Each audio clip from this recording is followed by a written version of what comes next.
ये क्या हुआ, 2 की पावर 5, एक मिनट, 2 की पावर 0, 2 की पावर 1, 2 की पावर 2, 2 की पावर 3, 2 की पावर 4, तो 16 और 4 ऐड करो, कितना हुआ, 20। तो इसका आंसर 20 आ जाएगा। दोबारा से समझाऊं या आ गया? दोबारा समझाऊं? पहले उसको कन्वर्ट करो 8 बिट में, उसके बाद लेफ्ट से 2 जीरो हटाओ, राइट में 2 जीरो लगाओ। ठीक है, चैट पे मुझे बताओ ये आया जो मैंने अभी समझाया? इसका बाइनरी क्या बन रहा था, इसका बाइनरी ये बन रहा था, है ना, 8 बिट में 5 का बाइनरी ये बन रहा था, 5 को 101 से रिप्रेजेंट करते हैं। अब हमने 2 यहाँ से हटाया और 2 यहाँ पे लगा दिया, तब इसको जब आप कन्वर्ट करोगे तो ये 20 आएगा। अंडरस्टूड? ठीक है मैम, फिर 2 का कुछ नहीं करेंगे? नहीं बेटा, 2 का मतलब होता है, हाँ बेटा पावर लग रहा है ना, कि पावर, मैम मतलब 5 की पावर 2, नहीं बेटा ये 5 की पावर 2 नहीं है, क्योंकि 5 की पावर 2 तो 25 होता है ना, ये पावर नहीं है, क्योंकि 5 की पावर 2 तो 25 हो जाएगा ना, और ये 25 तो इसका आंसर है ही नहीं, इसका आंसर तो 20 है। ठीक है बेटा, 2 का कुछ नहीं करेंगे। गामिनी इधर देखो, ये जो 2 है ना, ये बताने के लिए है कि कितने बिट शिफ्ट करना है। अगर यहाँ पे 2 की जगह 3 लिखा होता और ये नंबर ऐसा बनता, ये नंबर ऐसा बनता बिफोर कन्वर्जन, है ना, तो 3 का मतलब है कितने बिट हटाने हैं। तो अगर यहाँ पे 3 लिखा है तो मतलब आप 3 जीरो हटाओ यहाँ से और यहाँ पर 3 जीरो लगाओ। आया समझ में? तो ये 3 का यहाँ पे ये मतलब है, 2 का मतलब है 2 बिट हटाओ 2 बिट लगाओ, 3 का मतलब है 3 बिट हटाओ 3 बिट लगाओ, 4 का मतलब है 4 बिट हटाओ 4 बिट लगाओ, ये मतलब है इसका। ठीक है, इसे हमें कन्वर्ट नहीं करना। ओके ठीक है, तो बेटा इसी तरह से होता है left shift right shift. Left में क्या करना है, लेफ्ट से हटा के राइट में लगा देना है, और राइट में क्या करना है, राइट से हटा के लेफ्ट में लगा देना है, बस। ठीक है, जिन्होंने क्वेश्चन कर लिया वेरी गुड, और जिन्होंने नहीं किया वो प्लीज इसको अटेम्प्ट कर लेना। बाकी हम आज आगे के टॉपिक में मूव करते हैं। तो आज हम सीखेंगे कंडीशनल स्टेटमेंट्स के बारे में और लूपिंग स्टेटमेंट्स के बारे में। तो बेटा कंडीशनल स्टेटमेंट्स होती हैं, बाय डिफॉल्ट जो हमारा पाइथन है वो सीक्वेंशियल चलता है। सीक्वेंशियल मतलब लाइन बाय लाइन। तो अगर मैंने मेरी पाइथन फाइल में 100 प्रिंट स्टेटमेंट्स लिखे हैं तो वो 1 बाय 1 चलेंगी। ठीक है, पहले पहली प्रिंट स्टेटमेंट चलेगी, फिर दूसरी, फिर तीसरी, एंड सो ऑन, इस तरीके से। तो इसको बोलते हैं सीक्वेंशियल फ्लो। ठीक है, यानी आपका जो प्रोग्राम है वो लाइन बाय लाइन चलता है। जैसे ऐसा नहीं हो सकता कि पहले मान लो मैंने यहाँ पर लिखा प्रिंट ए, फिर मैंने लिखा प्रिंट बी। तो ऐसा नहीं कि पहले बी प्रिंट हो जाएगा फिर ए प्रिंट होगा, नहीं, क्योंकि ये सीक्वेंशियल है। ठीक है, तो ऐसा कभी नहीं हो सकता कि पहले सेकंड वाली लाइन चल जाए फिर फर्स्ट वाली लाइन चले, इस तरीके से कभी नहीं हो सकता, क्योंकि प्रोग्राम का फ्लो होता है सीक्वेंशियल लाइन बाय लाइन। तो देयर इज नो वे कि इसका आउटपुट बी और ए आए, इसका आंसर हमेशा ए और बी ही आएगा, क्योंकि जिस सीक्वेंस में लिखा है उसी सीक्वेंस में हमें आउटपुट मिलेगा। बट अब हम ये चाहते हैं कि चीजें तभी चलें जब एक कंडीशन ट्रू है। जब एक कंडीशन ट्रू नहीं है तब वो चीजें नहीं चले। मतलब हम एक काम करना चाहते हैं डिपेंडिंग ऑन अ कंडीशन, अगर वो कंडीशन ट्रू नहीं है तो हम उस काम को नहीं करना चाहते। फॉर एग्जाम्पल, हम एक एग्जाम्पल लेके चलते हैं। तो हमने इफ पढ़ लिया था लास्ट टू लास्ट क्लास में, आज हम सीखेंगे इफ एल्स के बारे में। तो एक क्वेश्चन हम लोग देखते हैं। क्वेश्चन है कि हमें ये जानना है कि कोई भी नंबर पॉजिटिव है या नेगेटिव है। ठीक है, तो हमें ये जानना है कि कोई नंबर पॉजिटिव है या नेगेटिव है। तो मैंने यहाँ पर लिखा question, write a program to check whether a number is positive और नेगेटिव। ठीक है, अब पॉजिटिव नंबर हमें पता है क्या होते हैं, जो 0 से ग्रेटर होते हैं, और नेगेटिव नंबर क्या होते हैं, जो 0 से स्मॉल होते हैं। सिंपल। तो यहाँ पर हम सिंपल इफ एल्स लगा सकते हैं।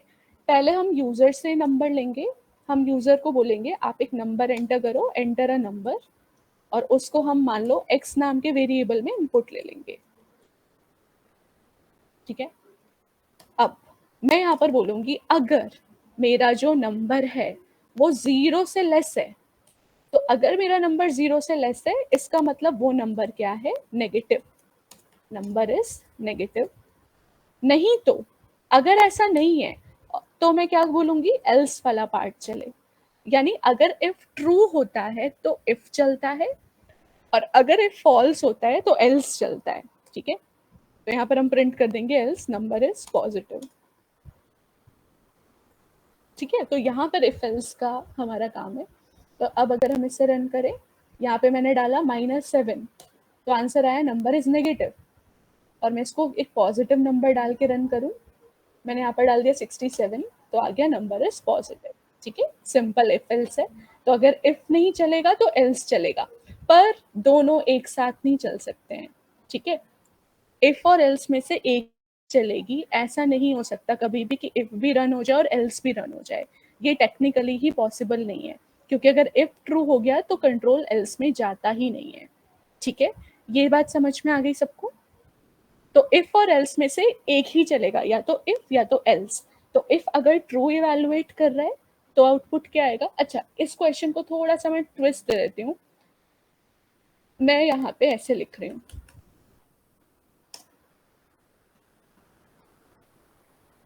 ठीक है। अभी आप कोड पे मत जाना, मतलब अभी आप लॉजिक पे मत जाना। लॉजिक तो जो मैंने पहले लिखा है यही वाला सही है।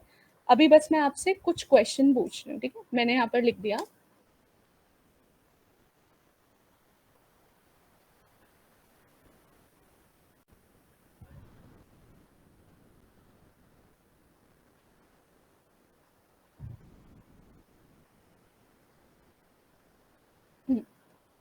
ठीक है, और आप ये अज्यूम करो कि मैंने x की वैल्यू 10 डाली है। ठीक है, आप ये अज्यूम करो कि x की जो वैल्यू मैं इनपुट लूंगी वो मैं 10 लूंगी। अब मुझे बताओ इस कोड का आउटपुट क्या आएगा, नंबर इज नेगेटिव या नंबर इज पॉजिटिव? अगेन मैं बोल रही हूँ, लॉजिक छोड़ दो अभी, बस मुझे आपको ऐसा कोड किसी ने लिख दिया, अब आप मेरे को बताओ इसका आउटपुट क्या आएगा, नंबर इज नेगेटिव या नंबर इज पॉजिटिव? मैंने आपको प्लस ऑपरेटर पढ़ाया, नॉट ऑपरेटर पढ़ाया, और मैंने आपको बोला कि एक्स की वैल्यू 10 डाल रहा है कोई। अब बताओ इसका आउटपुट क्या आएगा, लिख के बताओ चैट पे। एक्स की वैल्यू 10 है सपोज, अब बताओ आउटपुट क्या आएगा इसका? नेगेटिव आएगा। सोच के बताना है ना। नेगेटिव नेगेटिव पॉजिटिव पॉजिटिव, सबका मिक्स आंसर आ रहा है। ध्यान से देखो, ध्यान से।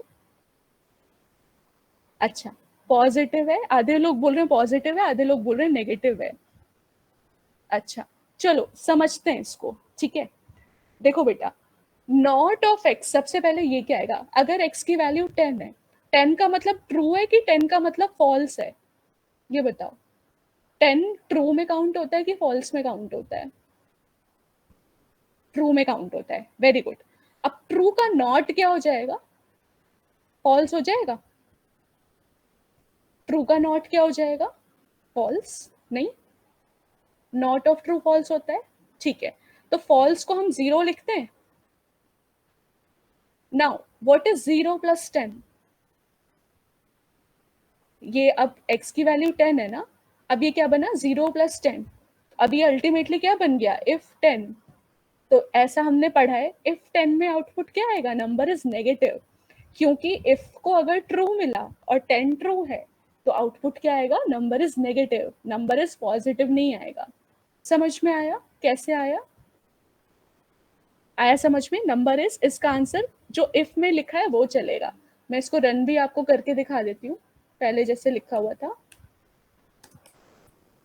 ऐसे लिखा था शायद। ठीक है, चला के देखते हैं इसको, और मैंने यहाँ पे डाला 10, आउटपुट आया। अच्छा एक सेकेंड, नंबर इज पॉजिटिव क्यों आ रहा है? एक सेकेंड रुकना। ओके,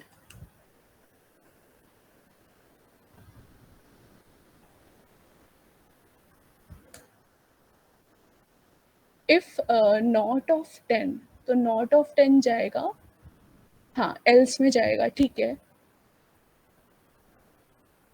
ये ठीक है। उसके बाद मैंने यहाँ पे ऐड किया एक्स को।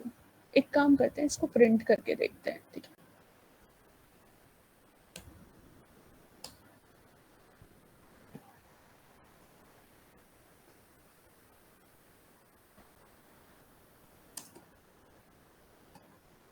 सॉरी,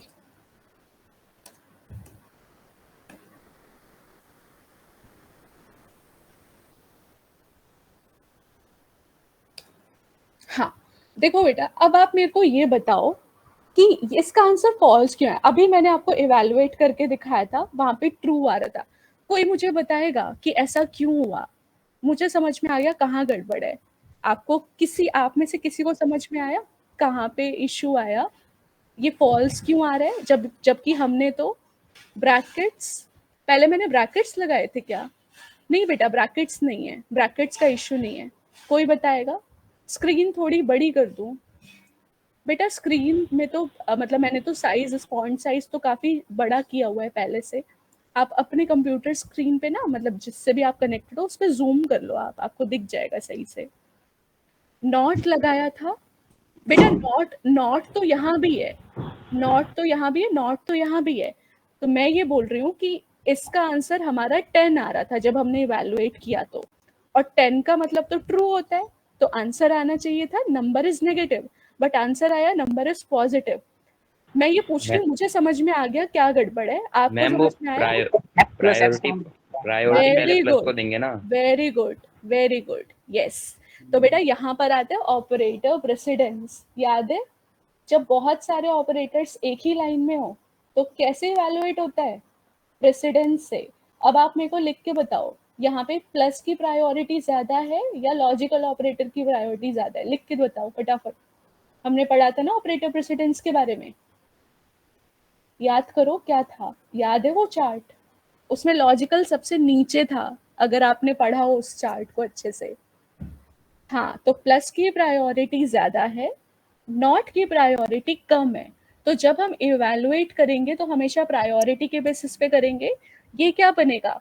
पहले प्लस होएगा, तो 10 + 10 20, समझ में आया? और 20 का नॉट क्या होगा? 20 ट्रू है, ट्रू का नॉट क्या हो जाएगा? फॉल्स। तो इसलिए आउटपुट आ रहा है नंबर इज पॉजिटिव। अब समझ में आया? तो कभी भी इस तरीके से हो तो हम लोग ब्लाइंडली लेफ्ट टू राइट नहीं करेंगे, हम लोग प्रायोरिटी देखेंगे सबसे पहले।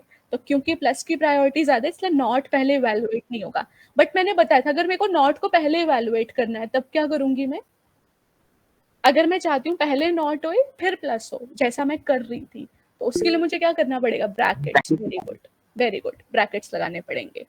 ठीक है, तो हमें समझ में आ गया कि हम इफ के अंदर भी एक एक्सप्रेशन डाल सकते हैं, और वो एक्सप्रेशन कैसे इवैल्यूएट होगा? According to operator precedence. ठीक है, तो ये था हमारा इफ एल्स का प्रोग्राम। मैं इसको पहले की तरह कर देती हूँ, ये प्रैक्टिस के लिए। मैम ठीक कितना है, पढ़ा दिया आपने? यही पढ़ाया अभी बस? हाँ बेटा, अभी ये वाला ही प्रोग्राम डिस्कस हुआ था, और जो कल बच्चों का इश्यू था वो डिस्कस हुआ था लेफ्ट शिफ्ट वाले में। अभी मैम इतना जो ही आपने हुआ है। होमवर्क दिया था उसमें जो आपने प्रिंट वाला दिया था, बस वो प्रिंट करना था ना नॉर्मल? हाँ बेटा, प्रिंट करना था, और जो मैंने उसमें वो आपको मतलब पूरा निकाल के प्रिंट करना था। मतलब वो प्रिंट, वो तो आपने सही किया है ना? बट हाँ। उसके बाद ना कॉपी में भी उसको सॉल्व करना था, दोनों करने थे, तो उसको कॉपी में भी सॉल्व कर लेना। ठीक है, ओके ओके। हाँ, और फिर मैच कर लेना अपना आंसर। ठीक है, तो इसको मैं पहले जैसा कर देती हूँ। ये था ऐसे, x अगर छोटा है 0 से उसके बाद। अब हम आते हैं मल्टीपल इफ एल्स पे। तो मल्टीपल इफ एल्स क्या होता है? अब मैं आपको बोलूं कि मुझे बताओ नंबर पॉजिटिव है या नंबर नेगेटिव है या नंबर 0 है, तो ये क्वेश्चन आप क्या खाली इफ एल्स से कर सकते हो? सोच के बताना। मेरा क्वेश्चन है कि आप मुझे बताओ कि मैंने जो नंबर डाला है वो पॉजिटिव है या वो नेगेटिव है या वो 0 है, क्योंकि 0 न्यूट्रल होता है ना, 0 न्यूट्रल होता है ना? तो 0 हम मुझे अलग से चाहिए, नेगेटिव अलग से चाहिए, पॉजिटिव अलग से चाहिए। ठीक है, तो अब मैं यहाँ पर मेरे पास 3 कंडीशन है। तो जब मेरे पास मल्टीपल कंडीशन हो गई तो मैं यहाँ पर यूज करूंगी मल्टीपल इफ एल्स, यानी मैं इसी कोड को इस तरीके से लिखूंगी।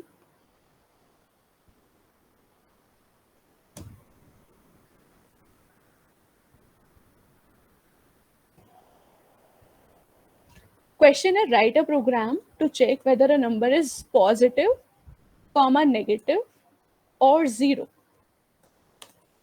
ठीक है, तो यहां हम लिखेंगे अगर x की वैल्यू 0 से छोटी है तो वो नंबर नेगेटिव है।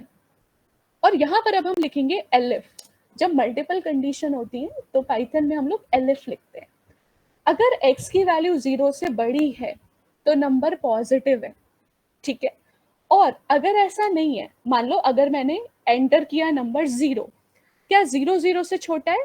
नहीं। क्या 0 0 से बड़ा है? नहीं। तो ना ये इफ चलेगा ना ये एलिफ चलेगा, तो आउटपुट में एल्स लिखना पड़ेगा मेरे को कि अगर x ना 0 से छोटा है ना x 0 से बड़ा है, इसका मतलब जो नंबर आपने डाला है वो 0 ही है, ठीक है। नहीं तो नंबर इज 0, क्योंकि अगर मैंने इनपुट डाला 0 तो ये भी फॉल्स हो जाएगा क्योंकि 0 इज नॉट लेस देन 0, ये भी फॉल्स हो जाएगा क्योंकि 0 इज नॉट ग्रेटर देन 0। फिर आउटपुट क्या आएगा? नंबर इज 0, ठीक है। तो जितनी कंडीशन होंगी उतने हम यहाँ पर इफ एल्स लगाएंगे। अब मैंने यहाँ पर डाल दिया 0, तो यहाँ पर आ गया नंबर इज 0, ठीक है। और अगर मैं यहाँ पर नेगेटिव नंबर या पॉजिटिव नंबर कोई डालूं, मैंने डाला 67, तो आया नंबर इज पॉजिटिव। इसी तरह से नेगेटिव डालेंगे तो आंसर आ जाएगा नेगेटिव। अब मेरा आपसे क्वेश्चन है, हाँ हाँ बोलो। नेस्टेड इफ, माँ अभी हम नेस्टेड इफ के भी बारे में पढ़ेंगे, अभी हम पढ़ेंगे नेस्टेड इफ क्या होता है। कोई क्वेरी है तो पूछ लो। जैसे चार चार को अगर करना है तो हम पहले से कर सकते हैं। बेटा शोर आ रहा है, हाँ बोलो। मैंने कहा चार इसको कर रहे हैं तो हम इसी पहले से कर सकते हैं। नहीं समझ आया बेटा, आप चैट पे टाइप करना क्वेश्चन। शोर आ रहा है ना, मेरे को समझ में नहीं आया, आप चैट पे टाइप करो।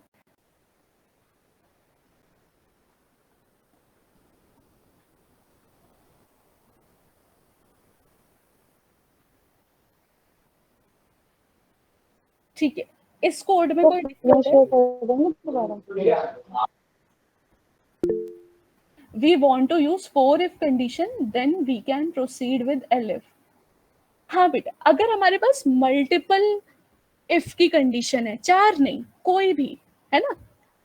अगर एक इफ कंडीशन है तो इफ या एल्स इफ लगा सकते हैं, बट अगर हमारे पास बहुत सारे इफ हैं, चाहे 4 हैं, चाहे 10 हैं, चाहे 15 हैं, चाहे 20 हैं, तब हम लोग एलिफ पे प्रोसीड करेंगे। बिल्कुल ठीक, ठीक है।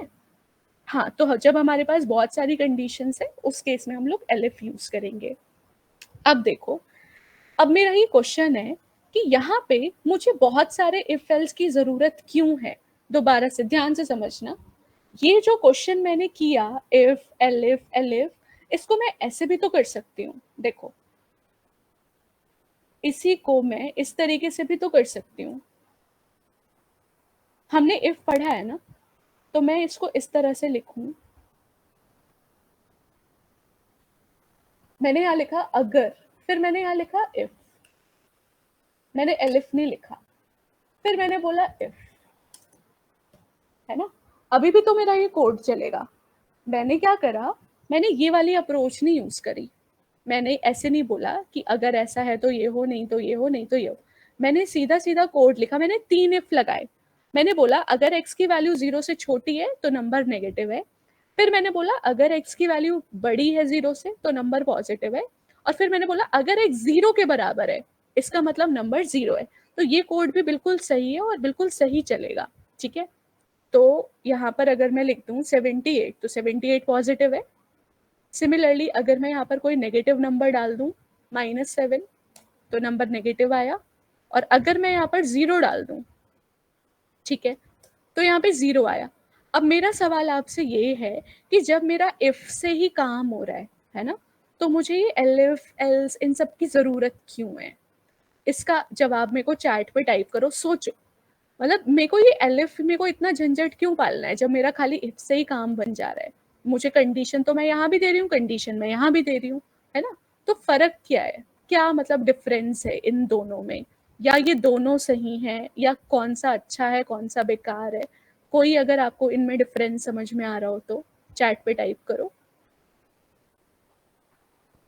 तो मैंने एक ही प्रोग्राम को 2 तरीके से बताया, एक इफ एल्स यूज करके और एक 3 इफ यूज करके। मैंने उसमें एल्स कहीं नहीं यूज किया ना, मैंने उसमें कहीं एलिफ यूज किया, पर मेरे दोनों प्रोग्राम बिल्कुल सही चल रहे हैं। तो क्या ये दोनों अप्रोच सही है? क्या ये दोनों सही है, या इसमें से कुछ बेटर भी हो सकता है? मतलब आपको जो लग रहा है चैट पे बताओ।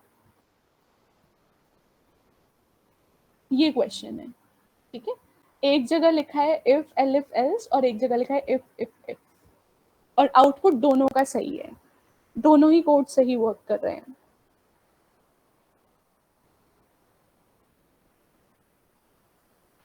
बोथ आर सेम, ओके बेटा।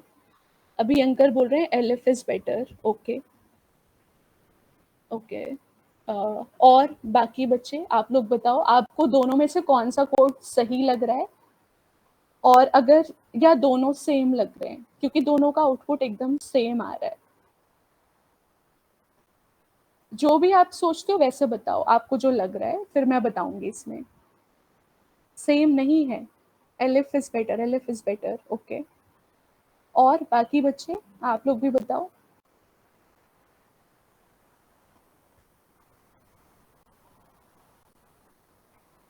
ये समझ आया programme?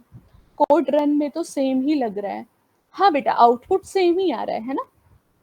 Both are same but elif is better, elif is better.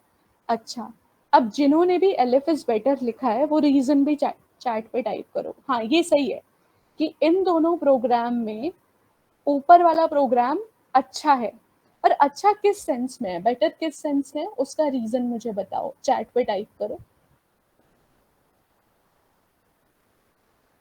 क्योंकि मैम एलिफ में ज्यादा कंडीशन यूज कर सकते हैं। नहीं कमलेश, कंडीशन तो बेटा हम यहाँ भी यूज कर सकते हैं ना, हम इफ में भी तो बहुत सारी कंडीशन डाल रहे हैं, ये रीजन नहीं है। जैसे हम एलिफ में बहुत सारी कंडीशन डाल रहे हैं, ऐसे हम इफ में भी बहुत सारी कंडीशन डाल रहे हैं। नहीं, यहाँ पे भी तो खाली अगर मैं इफ यूज करूं तो देखो मैंने तो 3 कंडीशन यहाँ भी यूज कर ली, यहाँ भी 3 कंडीशन है, यहाँ भी 3 कंडीशन है ना। फर्क क्या है दोनों में? मैम इफ से हम कंफ्यूज हो सकते हैं। नहीं बेटा, इफ तो और अच्छा है। नहीं, कंफ्यूजन का है, वो तो साफ साफ बोल रहा है अगर ऐसा है तो ये हो जाए, अगर ऐसा है तो ये हो जाए, अगर ऐसा है तो ये हो जाए, इसमें कंफ्यूजन तो कुछ है ही नहीं। एलिफ में कोड कम लिखना होगा। नहीं बेटा, it is not always true.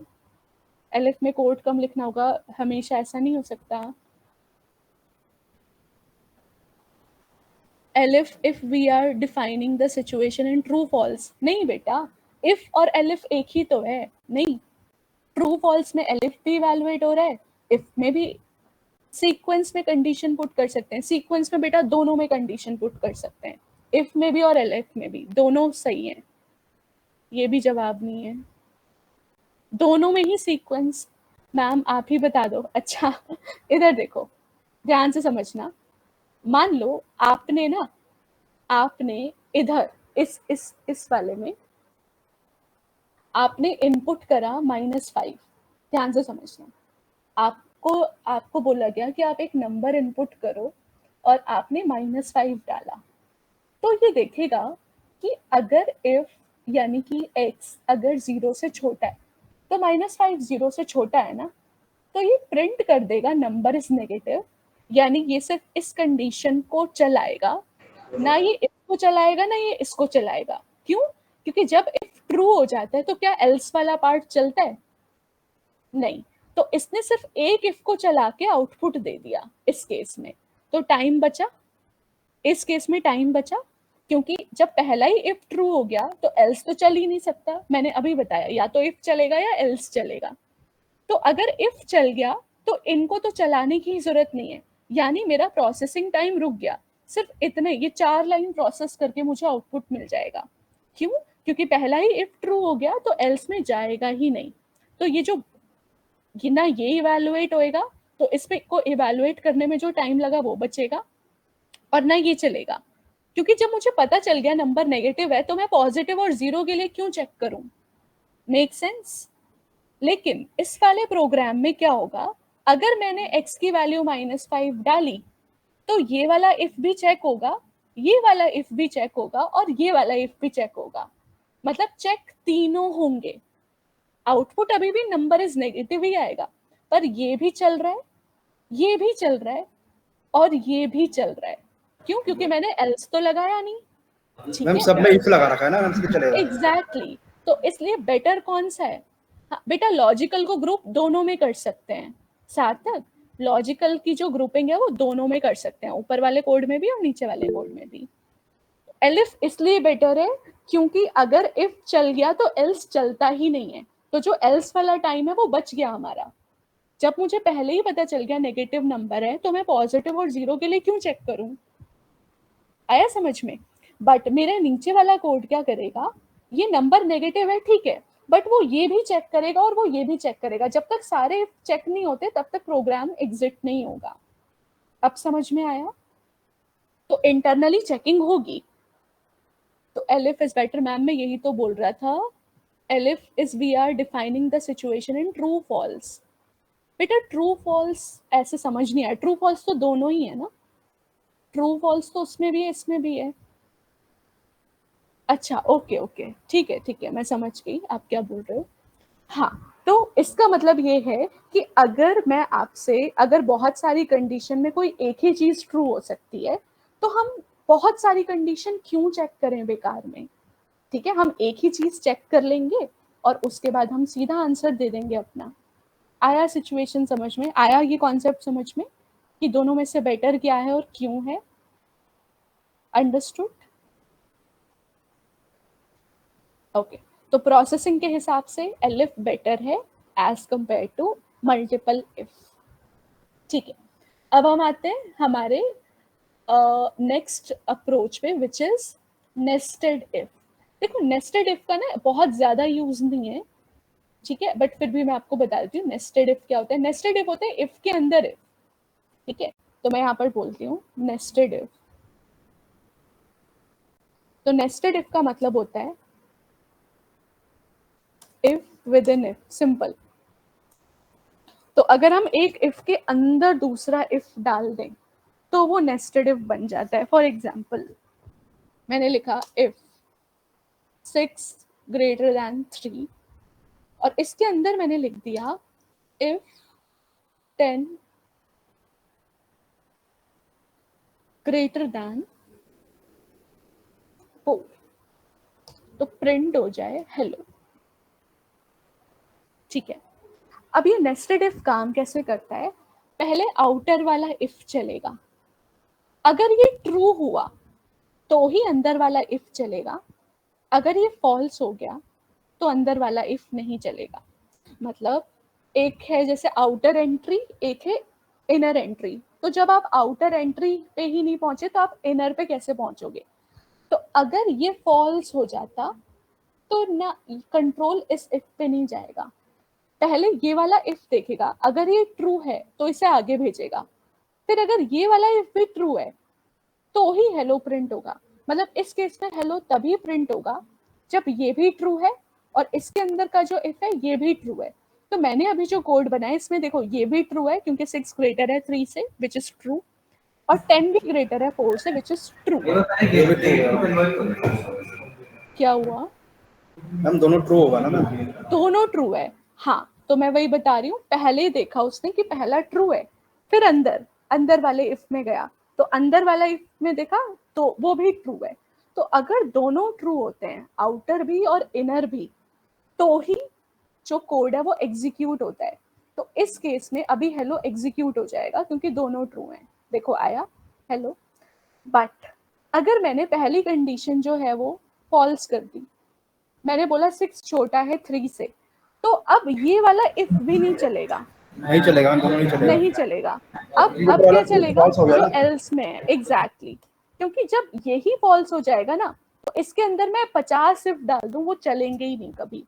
अगर पहले ही इफ में फॉल्स आ गया तो अब जो एल्स वाला पार्ट है वो चलेगा। तो अगर मैंने अब एल्स में बाय लिख दिया तो क्योंकि ये फॉल्स हो गया तो इफ को जब फॉल्स मिलता है तो एल्स चलाता है, तो अब इसका आउटपुट क्या आएगा?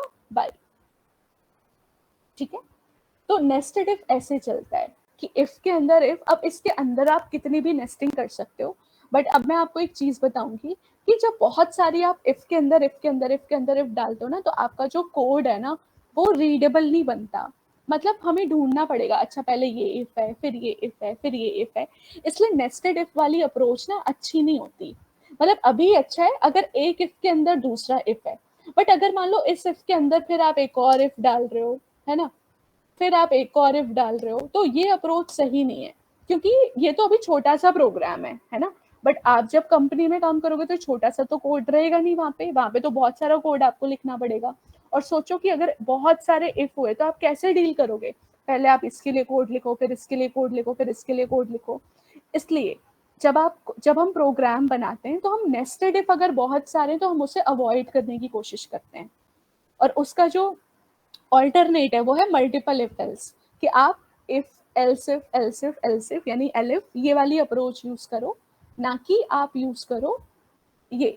अब देखो इसी प्रोग्राम को अगर मेरे को इसी प्रोग्राम को आप बोलोगे मैम अगर नेस्टेड का क्वेश्चन है तो अब इस कोड को हम सॉल्व कैसे करें, इसका मतलब क्या है, ये भी ट्रू होगा तो इस पे जाएगा, ये भी ट्रू होगा तो इस पे जाएगा, ये भी ट्रू होगा तो इस पे जाएगा, ये भी ट्रू होगा तो इस पे जाएगा। तो इस कोड ऊपर वाला फॉल्स दे रखा है कहाँ पे बेटा, कहाँ हम पे ऊपर अच्छा, ऊपर वाला मैं फॉल्स इसको होगा पहले तो चलेगा। हाँ, ठीक है। अब इसका आउटपुट अभी हेलो आएगा ना, क्योंकि चारों ट्रू हो गए, ठीक है, क्योंकि ये चारों ट्रू हो गए, ये भी ट्रू हो गया, ये भी ट्रू हो गया, ये भी ट्रू हो गया, ये भी ट्रू हो गया, तो अभी इसका आंसर आ जाएगा हेलो। बट अब हम इससे बचें कैसे, मतलब अगर हमें बहुत सारी नेस्टिंग है तो हम इससे बच सकते हैं एंड ऑपरेटर का यूज करके, ठीक है। यानी इसी कोड को, ये जो कोड मैंने नेस्टेड से लिखा है, इसी कोड को मैं इस तरीके से लिख सकती हूँ।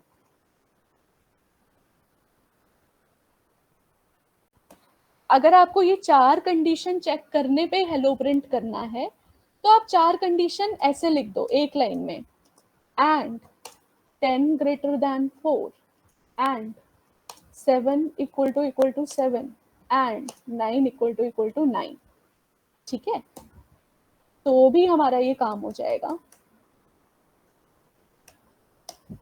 ठीक है।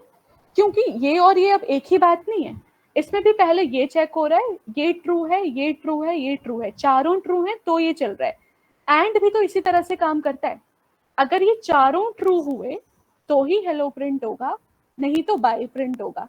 तो देखो आप, मैंने इतने ऐसे नेस्टिंग को मैंने अवॉइड कर दिया, तो आप इस नेस्टिंग को अवॉइड कर सकते हो इन ऑपरेटर्स का इस्तेमाल करके, ठीक है। अगर आपको सारी कंडीशन मैंडेटरी है कि ये भी होना चाहिए, ये भी होना चाहिए, ये भी होना चाहिए, ये भी होना चाहिए, तब प्रिंट होगा, तो आप क्या करो, एक ही इफ में उसे कंबाइन कर दो एंड लगा के, अभी भी देखो ये सेम काम करेगा, क्योंकि एंड को जब सारे ट्रू मिलते हैं तभी एंड चलता है, नहीं तो एंड वर्क नहीं करता।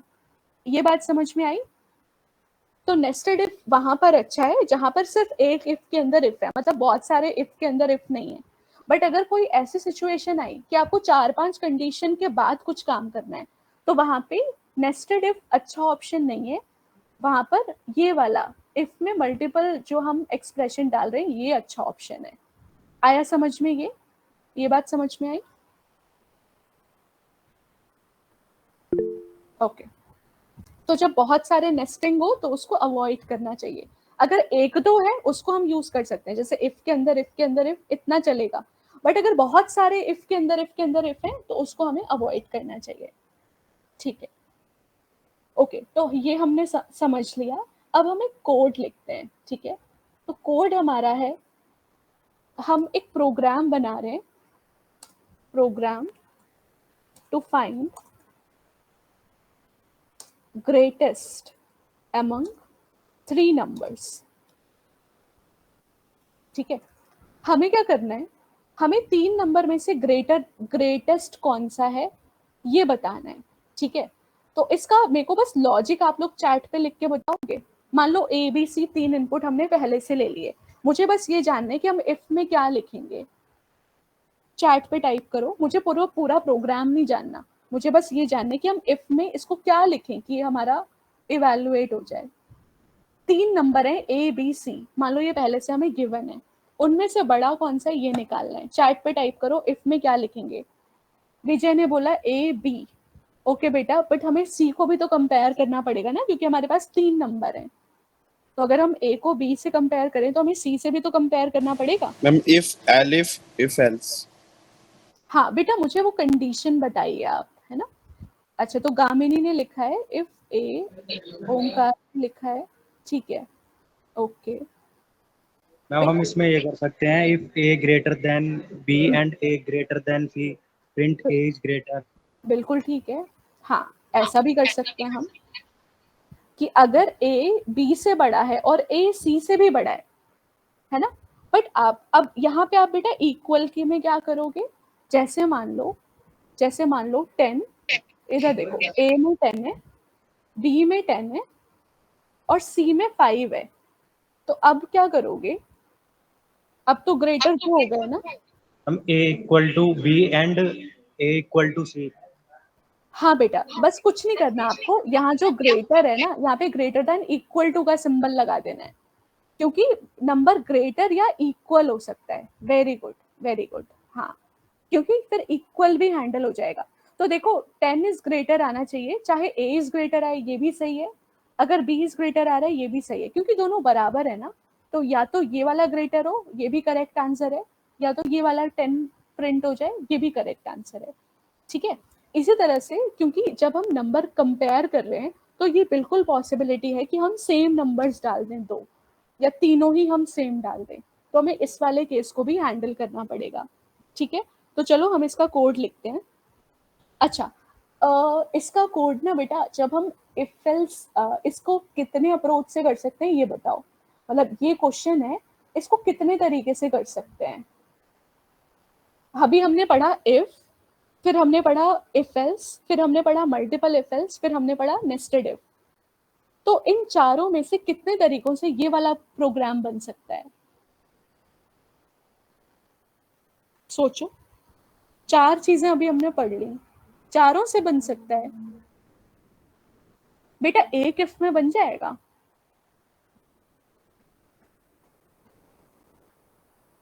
तीन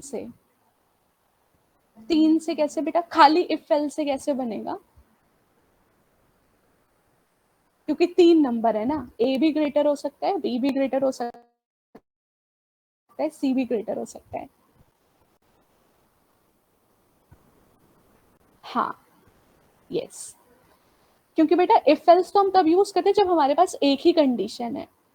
अभी हमारे को 3 क्राइटेरिया निकालने हैं, 3 नहीं हमें 4 क्राइटेरिया निकालने हैं। 4 कौन कौन से, या तो ए ग्रेटर होगा, या तो बी ग्रेटर होगा, या तो सी ग्रेटर होगा, या हो सकता है तीनों इक्वल हो, ऐसा भी तो हो सकता है। तो हम एक काम करते हैं, हम ऐसे लगते हैं, यूजर इनपुट आप सबको आता है, तो मैं अभी यूजर इनपुट नहीं ले रही हूँ, मैं यहाँ पे अपनी मर्जी से कोई भी 3 नंबर यहाँ पे ले लेती हूँ। मैंने लिखा a equal to let's say 10, फिर मैंने लिखा b इक्वल टू 12 और c इक्वल टू 16। तो इसमें c ग्रेटर है, हम ना सारे अभी कंसिडर करेंगे। सारे कंसिडर का मतलब हम ये देखेंगे कि अगर 2 नंबर सेम हो तब क्या होगा, या तीनों नंबर सेम हो तब क्या होगा। अभी हम सारे केसेस लेंगे। तो इस केस में आउटपुट आना चाहिए, लार्जेस्ट नंबर क्या है 16। ठीक है, अगर 2 16 होते, इस केस में आउटपुट क्या आना चाहिए, लार्जेस्ट नंबर है 16 इस केस में भी। ठीक है, तो हम एक काम करते हैं, हम इसको पहले जैसे ही करते हैं, ये 10 है, ये 14 है, ये 16 है। इसको आप यूजर से भी इनपुट ले सकते हो, वो आप लोगों को पहले से आते हैं, इसलिए अभी मैं उस पर ज्यादा टाइम नहीं कर रही। अब हम क्या करते हैं, हम एक वेरिएबल लेते हैं लार्जेस्ट। ठीक है, तो मैं एक वेरिएबल ले रही हूँ लार्जेस्ट, इसमें मैं वो नंबर डालूंगी जो लार्जेस्ट होगा। मतलब पहले मैं कंपेयर करूंगी और मुझे लगेगा जो कि इस कंपैरिजन में जो भी नंबर लार्जेस्ट है, मैं उसे लार्जेस्ट नाम के वेरिएबल में डाल दूंगी। अभी तो मुझे देखने से 16 लार्जेस्ट लग रहा है, बट मैं ऐसे लिख नहीं सकती क्योंकि ये मैंने लॉजिक नहीं लिखा। कंप्यूटर को नहीं पता ना, ये 3 नंबर तो कुछ भी हो सकते हैं। तो हम यहाँ देखो इस तरीके से लिखेंगे, अगर a greater than equal to b है और ठीक है a जो है वो greater than equal to c है, यानी अगर a b से भी बड़ा है और a c से भी बड़ा है। ठीक है, अगर a b से भी बड़ा है और अगर a c से भी बड़ा है, तो क्या प्रिंट होना चाहिए, लार्जेस्ट में क्या वैल्यू जानी चाहिए, बताओ। लार्जेस्ट में क्या आना चाहिए, a b या c।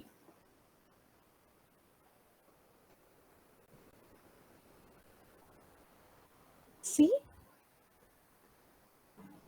बेटा ध्यान से, c क्यों आएगा अभी, इस a आएगा ना, इनको भूल जाओ, अभी इनको भूल जाओ। ठीक है, हम दोनों से बड़ा है ना, ए आएगा। या चलो एक काम करो, इसको भी कंफ्यूजन अगर हो रही है तो हम इसे इनपुट ऐसे डाल लेते हैं, ठीक है, आप नंबर्स में कंफ्यूज मत हो। ऐसे ले लेती हूँ मैं अभी। अब मान लो अब कोई नंबर ही नहीं पता आपको, अब ये नंबर जो है वो यूजर डालेगा, ठीक है। तो ए में, और हम यहाँ पे ना बेटा ऐसे मैसेज डाल सकते हैं, हम इस तरह से भी इनपुट ले सकते हैं, ठीक है। तो एक तो तरीका था हम प्रिंट के बाद इनपुट ले सकते हैं, और ये दूसरा तरीका है कि हम इनपुट के अंदर भी प्रिंट स्टेटमेंट इस तरीके से डाल सकते हैं, ठीक है। This is also a valid syntax in Python, इस तरह से भी आप कर सकते हो। ओके, यहाँ पर लार्जेस्ट आ जाएगा ए, क्योंकि अगर ए बी से भी बड़ा है और अगर ए सी से भी बड़ा है तो लार्जेस्ट क्या आ जाएगा, ए। इसके बाद एक और कंडीशन चेक होगी, एलिफ। अब हो सकता है या तो बी ए से बड़ा हो या फिर बी सी से बड़ा हो, तब लार्जेस्ट क्या आ जाएगा, बी, ठीक है। नहीं तो लार्जेस्ट क्या आ जाएगा, सी। देख के बताओ इसमें कुछ प्रॉब्लम है या ये कोड चलना चाहिए। और लास्ट में हम लार्जेस्ट की वैल्यू को प्रिंट कर देते हैं, ठीक है। लास्ट में हम प्रिंट कर देते हैं लार्जेस्ट नंबर इज लार्जेस्ट, ठीक है। तो अब हम रन करते हैं इसे। फर्स्ट नंबर है लेट्स से 45, सेकेंड नंबर है 55, थर्ड नंबर है 22। तो आया 55, यहाँ पे ग्रेटर आ गया। अब हम एक काम करते हैं, हम इनको दो को बराबर लिखते हैं, ठीक है। वापस से इसको चलाते हैं, 6 6 4, तो लार्जेस्ट नंबर अभी भी सही आएगा, ठीक है। तो अब आप इसको किसी भी सिचुएशन में चलाओ, चाहे सेम है चाहे है, वहां पर ये आएगा। अगर आप ऐसा चाहते हो कि इक्वल, यहाँ पे अभी हमने ना इक्वल की कंडीशन नहीं डाली, बट अगर हमें इक्वालिटी भी चाहिए कि भाई अगर ए बी के बराबर है और बी सी के बराबर है तो प्रिंट कर दो कि ये बराबर है, तो हम इसके ऊपर एक कंडीशन डाल सकते हैं। अगर ए बी के बराबर है और बी सी के बराबर है, इसका क्या मतलब है, तीनों नंबर इक्वल है ना। अगर ए बी के बराबर है और बी सी के बराबर है तो इसका मतलब तीनों नंबर इक्वल हुए ना। इसका मतलब आपने तीनों में ही लेट्स से 10 10 10 डाला, अगर आपने तीनों ही नंबर सेम डाल दिए तो 10 10 के बराबर हो जाएगा और 10 10 के बराबर हो जाएगा। तो यहाँ पे हम क्या प्रिंट कर देंगे, यहाँ पर हम प्रिंट कर देंगे all are equal, all are equal. अगर आपको इक्वालिटी भी की भी कंडीशन चाहिए, और यहाँ पर हम वापस से एलिफ डाल देंगे, ठीक। अब चला के देखते हैं इसको, बट फिर हम यहाँ पे लार्जेस्ट नंबर बाय डिफॉल्ट इसको 0 ले लेते हैं,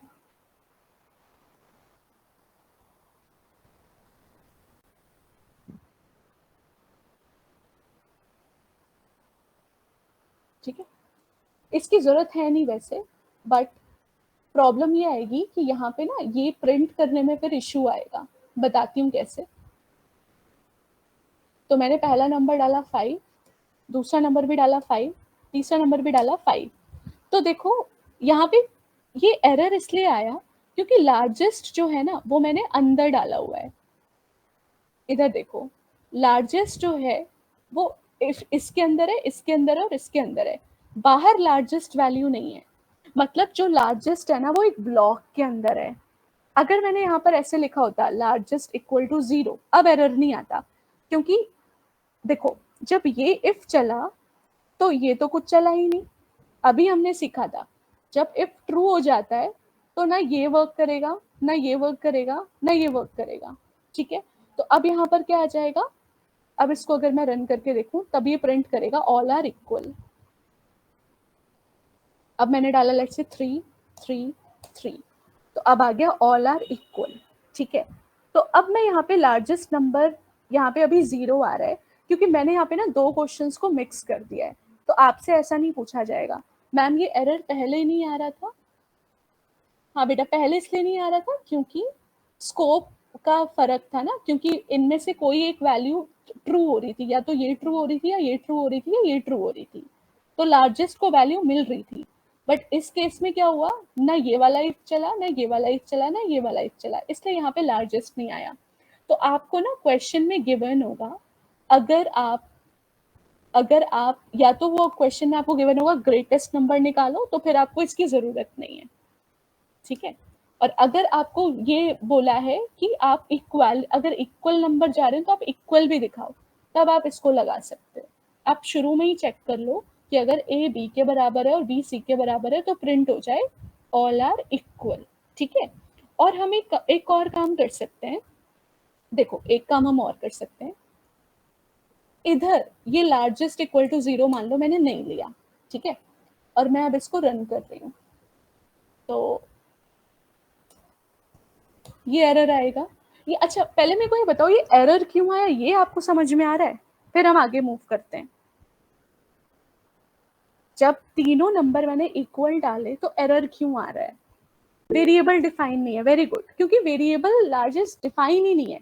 वेरिएबल ये जो लार्जेस्ट है ये तो इनके अंदर है ना, इस इफ के अंदर है, इसके इफ के अंदर है, इस इफ के अंदर है। तो जब ये वाला इफ चला तो सिर्फ इतना ही पार्ट चला, तो लार्जेस्ट आएगा कहाँ से? क्योंकि लार्जेस्ट तो आपने बाकी ब्लॉक्स में डाला हुआ है, लार्जेस्ट तो आपने यहाँ पे डाला ही नहीं है, ठीक है। अच्छा, अब मुझे ये बताओ कि अगर ए बी सी बराबर है तो लार्जेस्ट क्या आना चाहिए? तो लार्जेस्ट ए भी हो सकता है, बी भी हो सकता है, सी भी हो सकता है। ऐसा हो सकता है या तो 0, या तो बेटा हम ऐसा बोलें, इधर देखो, देखो अभी एरर आ रहा है, इस एरर को सॉल्व कैसे करना है? मैं यहाँ पर एक काम करती हूँ, मैं यहाँ पर लिखती हूँ रिटर्न, ऐसे लिख देती हूँ मैं, ठीक है। बट यहाँ पे ये एक मेरे को एक फंक्शन के अंदर डालना पड़ेगा, फंक्शन अभी हम लोगों ने पढ़े नहीं है। तो एक काम करते हैं, अगर तीनों नंबर इक्वल हैं तो लार्जेस्ट में क्या आना चाहिए? ए आ जाएगा, वो भी करेक्ट है, बी आ जाएगा, वो भी करेक्ट है, और सी आ जाएगा, वो भी करेक्ट है।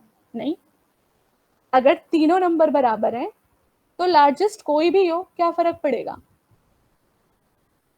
मतलब लार्जेस्ट इक्वल टू ए भी हो सकता है, ये भी सही है, लार्जेस्ट इक्वल टू बी भी हो सकता है, ये भी सही है, और लार्जेस्ट इक्वल टू सी हो सकता है, ये भी करेक्ट है, राइट। तो हम यहाँ पर ऐसे लिख सकते हैं कि पहले प्रिंट कर दो ऑल आर इक्वल, और फिर लार्जेस्ट में डाल दो ए। मैं यहाँ पर बी भी लिख सकती हूँ, मैं यहाँ पर सी भी लिख सकती हूँ, क्योंकि तीनों की वैल्यू बराबर ही है। तो अब ये जो एरर है वो हट जाएगा। तो अब यहाँ पर हमने डाला लेट्स से 10 10 10 आया, उसने इक्वल भी बता दिया और उसने लार्जेस्ट भी बता दिया, क्योंकि जब सेम ही है तो यहाँ पे लार्जेस्ट क्या हो गया? 10। जैसे अगर नंबर होता 10 10 5, अब आप लार्जेस्ट क्या बोलते? अभी भी आप 10 ही बोलते ना, अगर नंबर है 10 10 5। मैम बट आपने अभी भी लार्जेस्ट डिफाइन नहीं करा ना ऊपर। बेटा मैंने कर दिया, ये देखो यहाँ पे मैंने कर दिया है, इधर कर दिया है। तो जब ये इफ चलेगा ना तो ये लार्जेस्ट में वैल्यू आ जाएगी, इसलिए एरर नहीं आएगा। मैंने यहाँ पे लार्जेस्ट की वैल्यू डिफाइन कर दी है, इसलिए एरर नहीं आ रहा। मैं यहाँ पर ए भी लिख सकती हूँ, मैं यहाँ बी भी लिख सकती हूँ, मैं यहाँ पे सी भी लिख सकती हूँ, तीनों चीजें करेक्ट है, ठीक है। आया समझ में? किसको किसको नहीं आया ये वाला प्रोग्राम? कुछ नहीं है बेटा, अब 3 लोगों का, अगर मान लो 3 लोगों में आपको ये बताना है कि ओल्डर कौन है, ठीक है, तीनों में से एज किसकी ज्यादा है, पहले को उठाओगे, ठीक है, और उसको बाकी दोनों की एज से कंपेयर करोगे।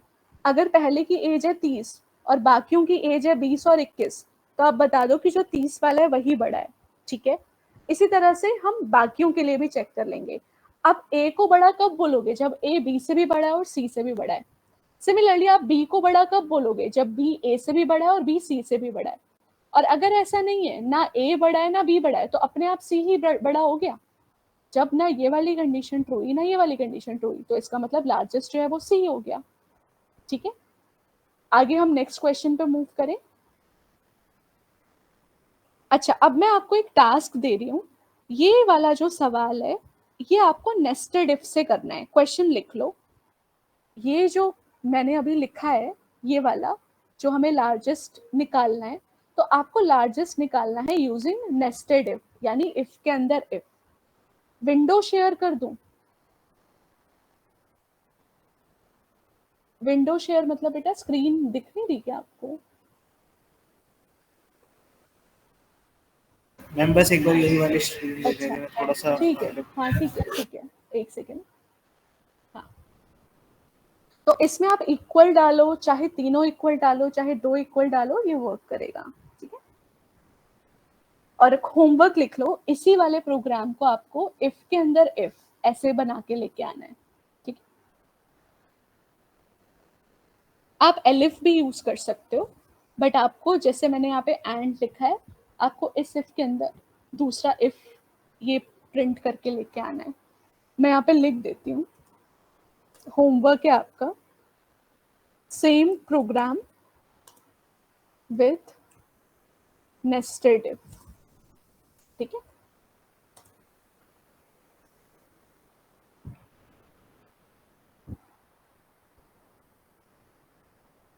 ओके, हो जाए तो बताना, फिर हम नेक्स्ट टॉपिक पे मूव करते हैं।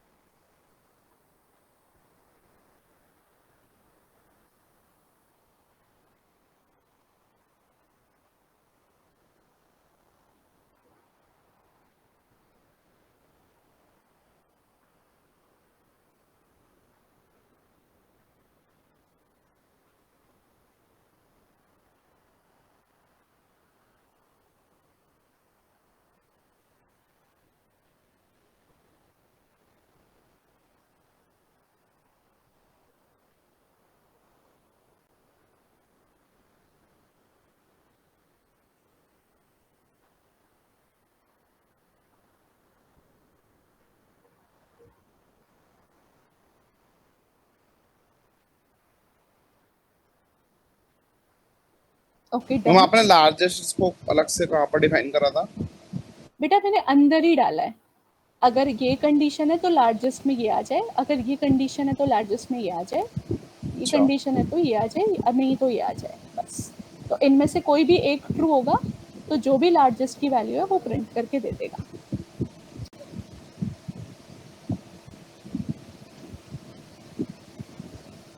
आगे करें, नेक्स्ट क्वेश्चन। यहाँ तक सबका हो गया, आगे करें।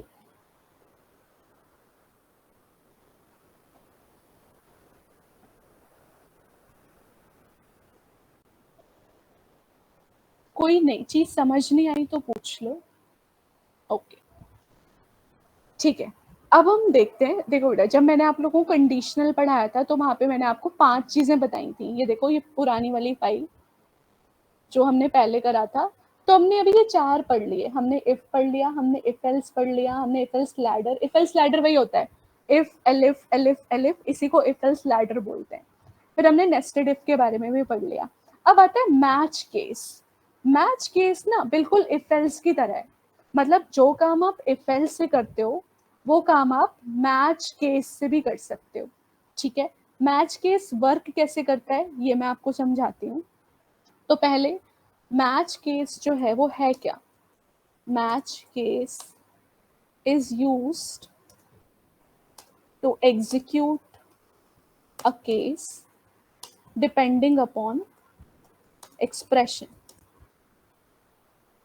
देखो यहाँ इफ एल्स में भी तो यही हो रहा है, कोई चीज एग्जीक्यूट कब होगी वो डिपेंड करेगा इस एक्सप्रेशन पे। यानी अगर ये एक्सप्रेशन ट्रू होगा तो ही ये चीज चलेगी, अगर ये एक्सप्रेशन फॉल्स होगा तो ये चीज नहीं चलेगी। ऐसे ही होता है ना इफ एल्स, कि कोई एक्सप्रेशन ट्रू है या फॉल्स है उस पर डिपेंड करता है कि इफ चलेगा कि नहीं चलेगा। तो सेम हमारा मैच केस भी होता है। ठीक है, मैच केस आपको बहुत ज्यादा नहीं दिखेगा क्योंकि मैच केस जो है ना वो पाइथन 3.10 में इंट्रोड्यूस हुआ है, और जिनके पास पुराना पाइथन का वर्जन है उनके में ये वाला कोड नहीं चलेगा। तो आप देख लेना, अगर आपने पाइथन लेटेस्ट डाउनलोड किया है या आपका पाइथन 3.10 से अबव है तो ही आपका ये जो मैच केस वाला सिंटेक्स है ये वर्क करेगा, क्योंकि ये लेटेस्ट आया है, ये पहले पाइथन के अंदर नहीं था। ठीक है, तो अब हम मैच केस समझते हैं क्या होता है। सबसे पहले ना हम इसका सिंटेक्स लिख लेते हैं। सिंटेक्स, ये मैंने मल्टी लाइन कॉमेंट बनाया। सिंटेक्स क्या होता है? सिंटेक्स का मतलब किस तरीके से लिखा जाता है मैच केस को। तो पहले हम लिखते हैं मैच एक्सप्रेशन, फिर हम लिखते हैं केस, फिर हम लिखते हैं केस, और यहाँ पर हम पैटर्न लिखते हैं। पैटर्न 1, ये सिंटेक्स है, ठीक है। फिर हम लिखते हैं केस पैटर्न 2, फिर हम लिखते हैं केस पैटर्न 3। पैटर्न का मतलब एक्सप्रेशन है यहाँ पे, मतलब क्या कंडीशन है आपकी, ये वो है। और उसके बाद हम आखिरी में लिखते हैं केस अंडरस्कोर, ठीक है। ये अभी इन सबका मतलब क्या है हम एक एग्जाम्पल से समझेंगे। ये हमारा सिंटेक्स होता है, केस के बाद पैटर्न, फिर केस के बाद पैटर्न, कितने भी पैटर्न हम यहाँ दे सकते हैं, 1 2 3 4 इनफाइनाइट, और आखिरी में केस में अंडरस्कोर लगाया जाता है। अब इसका मतलब क्या है, क्यों लगाया जाता है, इसको समझते हैं। तो मैं एक प्रोग्राम बना रही हूँ और उसकी मदद से मैं आपको समझाती हूँ मैच एक्सप्रेशन है क्या। तो यहाँ पर हम लिखे हैं, मैंने बोला print enter your favourite language,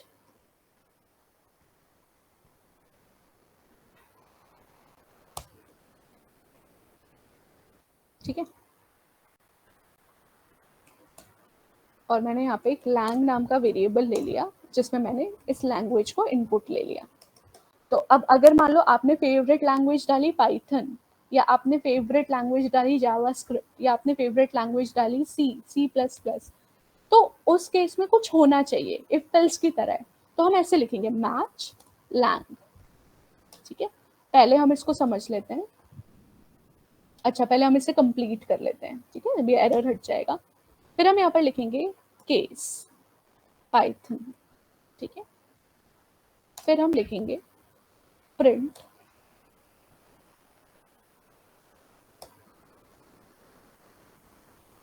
you can become data scientist, ठीक है। फिर हम लिखेंगे केस जावास्क्रिप्ट, फिर हम यहाँ लिखेंगे print you can become web developer,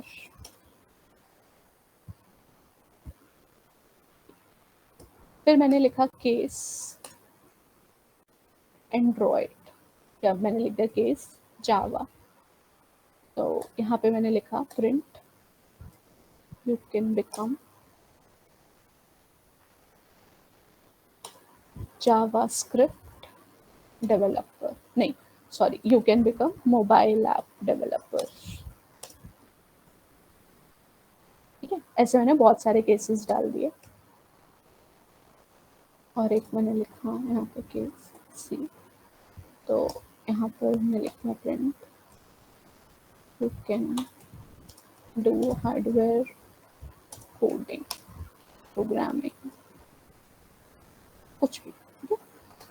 और फिर मैंने यहाँ पर लिखा केस अंडरस्कोर, तो मैंने बोला print you can learn whatever you want, ठीक है। अब देखना ये चलेगा कैसे। सबसे पहले इसको एक बार हम रन करते हैं। अच्छा पुराना वाला कोड चल रहा है, वेट, इसको मैं कमेंट कर देती हूँ।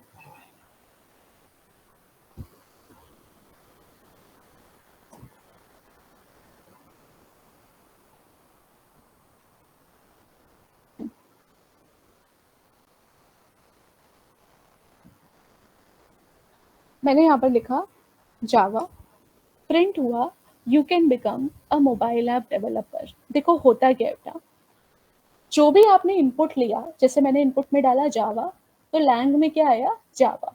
तो मैच लैंग का मतलब है वो देखेगा कि जो भी आपने इनपुट डाला है क्या वो इस केस में प्रेजेंट है, वो मैच कराएगा अगर उससे। है तो वो चला देगा। जैसे पहले देखेगा क्या पाइथन जावा के बराबर है, नहीं, आगे बढ़ेगा। क्या जावा स्क्रिप्ट जावा के बराबर है, नहीं, आगे बढ़ेगा। क्या जावा जावा के बराबर है, हाँ, तो इस केस के अंदर आपने जो भी लिखा है उसको एग्जीक्यूट कर देगा और एग्जिट हो जाएगा यहीं से, ठीक है।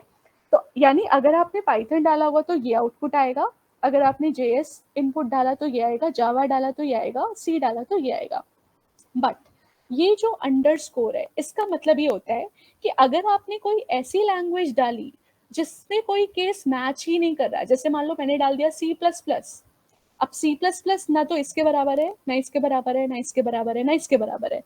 तो जब भी हम कोई ऐसा वैल्यू डालें जो इनसे मैच नहीं होता, तो यहाँ पर ये जो डिफॉल्ट केस है ये चल जाता है। मतलब अब मैंने यहाँ पर डाल दिया मान लो C++, अब C++ का केस मैंने डिफाइन नहीं किया अपने कोड में, एंटर किया। अच्छा एक सेकेंड, ये वर्क नहीं कर रहा, एक सेकेंड मैं इसको देखती हूँ। अच्छा ये शायद ऐसे मैम वो लिखते हैं। अंडरस्कोर में हाँ लिखाया है ना। हाँ नहीं ये ठीक है, ऐसे लिखना है इसको, एक नहीं सेकेंड। डबल ब्रैकेट्स में लिखा था ना वो इसलिए। हाँ हाँ ठीक है, आ गया। वहां पे कोट्स नहीं लगाना, नहीं तो वो स्ट्रिंग बन जाएगा। ठीक है, हाँ वो कैरेक्टर ले लो। हाँ तो अभी आ गया you can learn what ever you want.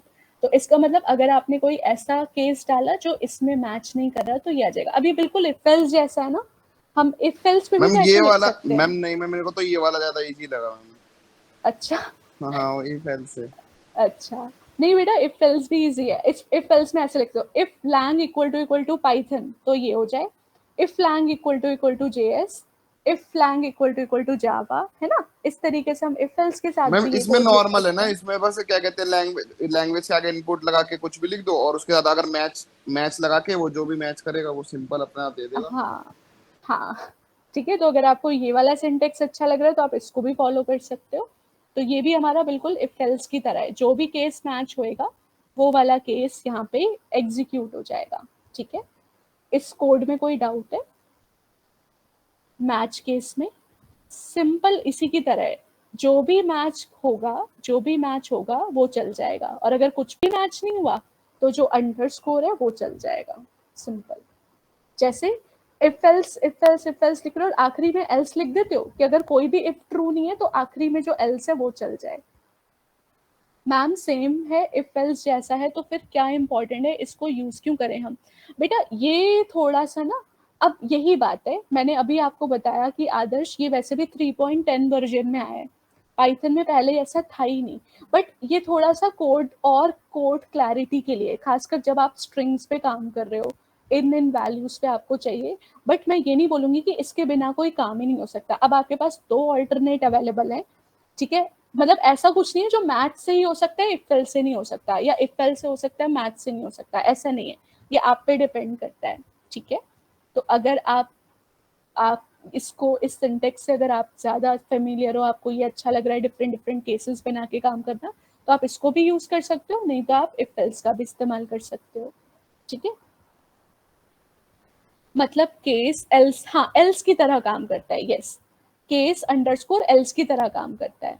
हाँ हाँ यस, बस एक ऑल्टरनेट ऑप्शन है, आप इसका इस्तेमाल कर सकते हो, नहीं भी करोगे तो कोई फर्क नहीं पड़ेगा। ठीक है, बट अगर आपको ये कोड सिंटेक्स सब सही है, मतलब क्लैरिटी है अगर इस कोड में, तो आप इसका इस्तेमाल कर सकते हो मल्टीपल केसेस बना के। ठीक है, ओके तो यहाँ थी हमारी कंडीशनल स्टेटमेंट्स। तो हमने कंडीशनल के बारे में पढ़ लिया, तो सारी कंडीशनल स्टेटमेंट्स हमारी कवर हो गई हैं। अब मैं आपको ये इफ एल्स के कुछ क्वेश्चंस दूंगी, ये क्वेश्चंस आपको करने हैं। ठीक है, तो I will give you questions on this conditional statements. अब जरूरी नहीं कि आपको उसमें इफ एल्स यूज करना है या नेस्टेड इफ यूज करना है या मैच केस यूज करना है, जैसे वो क्वेश्चंस को आप करना चाहते हो, जो आपकी अप्रोच है, आप कोई भी अप्रोच फॉलो करके वो क्वेश्चंस कर मैच सकते हो। से कर सकते हैं, मैच से। हाँ बेटा, मैथ से ठीक भी है। कर सकते हो, इफ एल से भी कर सकते हो, कैसे भी कर सकते हो। ठीक मैम है, मैच के अंदर भी नेस्टेड इफ जैसा कुछ होता है, मतलब नेस्टेड इफ जो करता है फंक्शन वो मैच में भी हो सकता है। हाँ केस के अंदर केस, फिर मैच आप डाल सकते हो, पर वो कॉम्प्लेक्स हो जाएगा। और मैंने अभी बताया कि हम नेस्टेड अवॉइड करते हैं, है ना, क्योंकि फिर वो बहुत कोड अच्छा क्लैरिटी नहीं रहती। नेस्टिंग के अंदर नेस्टिंग के अंदर नेस्टिंग, तो वो कोड बहुत अजीब सा हो जाता है, समझ में नहीं आता, कोड रीडेबल नहीं रहता। इसलिए नेस्टिंग हमें अवॉइड करनी चाहिए अगर हम कर पाए तो। ठीक है, मैम, जैसे मैं जैसे केस के आगे मैंने पाइथन लिख दिया इसमें, तो मैं एंटर दबा रहा हूँ तो वो बिल्कुल मतलब बिल्कुल लास्ट में जा रहा है वो। यहाँ पे जैसे ऐसे नहीं आ रहा 4 स्पेस के बाद? हाँ नहीं ऐसे नहीं आ रहा।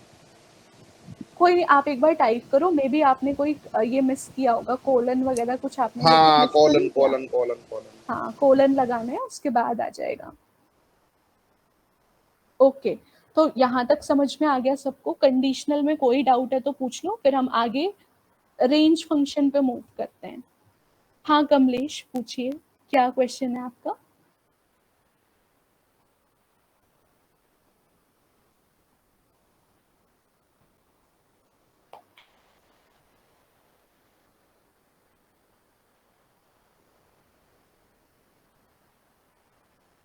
आगे आगे प्रोसीड करें।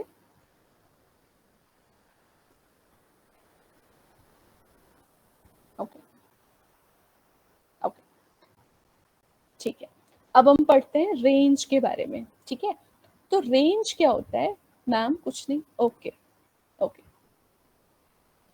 तो अब हम यहाँ पर रेंज के बारे में पढ़ते हैं। अब एक नया बना लेते हैं, रेंज एग्जाम्पल।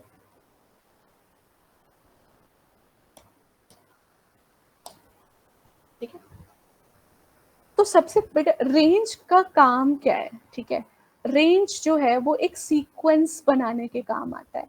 ठीक है, range in Python is used to create a sequence। अब ये सीक्वेंस का मतलब क्या है? मान लो मैं आपको बोलूं 1 से 100 तक के नंबर प्रिंट करो, क्या करोगे आप?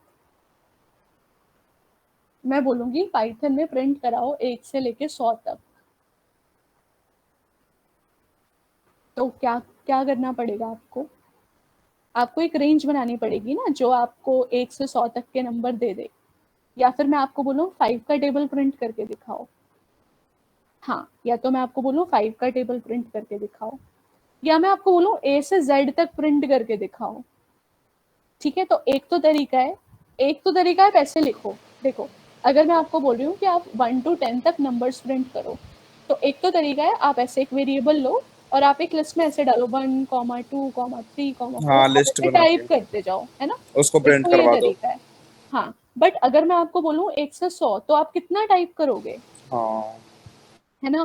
तो आप उतना तो टाइप नहीं करोगे। तो यहाँ पर हम लोग रेंज यूज करते हैं कोई भी सीक्वेंस अगर हमें बनाना है उसके लिए।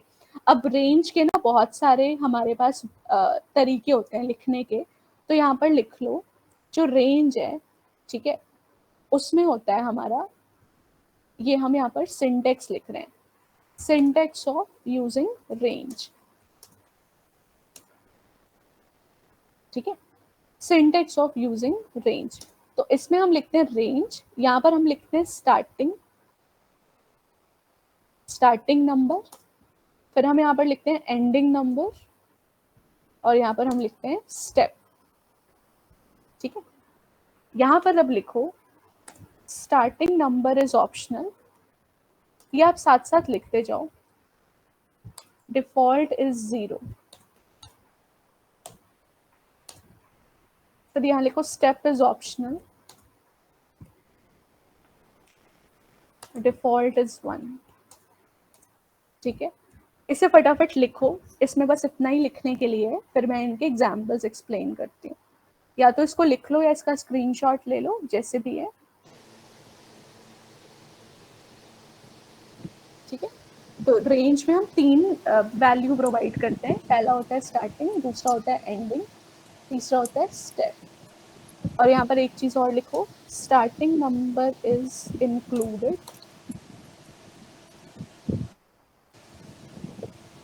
और ending number is excluded.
Done.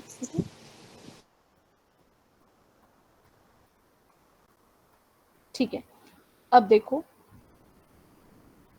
अब यहाँ पर हम लिखते हैं रेंज के बारे में। तो मैं ऐसे लिखूंगी, मैं लिखूंगी x is equals to range. ठीक है, तो जो भी मेरा आउटपुट आएगा वो मैं एक x नाम के वेरिएबल में लेना चाहती हूँ। मैं लिखूंगी x is equals to range, और मैंने बोला 1 से 100 तक के नंबर्स मेरे को चाहिए। ठीक है, मैंने बोला 1 से 100 तक के नंबर्स मेरे को चाहिए, तो उसकी रेंज बना के आप मुझे दे दो। और मैंने प्रिंट भी कर दिया। ठीक है, और मैंने इसे प्रिंट भी कर दिया। अब जब मैं इसको रन करूंगी तो क्या मुझे सीक्वेंस मिला? नहीं, मुझे तो वो पूरा रेंज ऑब्जेक्ट ही मिल गया, जो मैंने जैसा लिखा था मुझे वैसा ही मिल गया। बट क्या मुझे ये चाहिए था?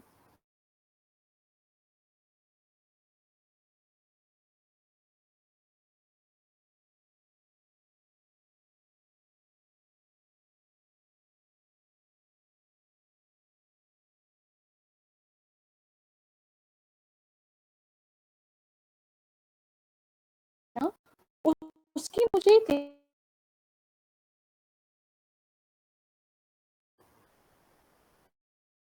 तो 1 से लेके 99 तक आया।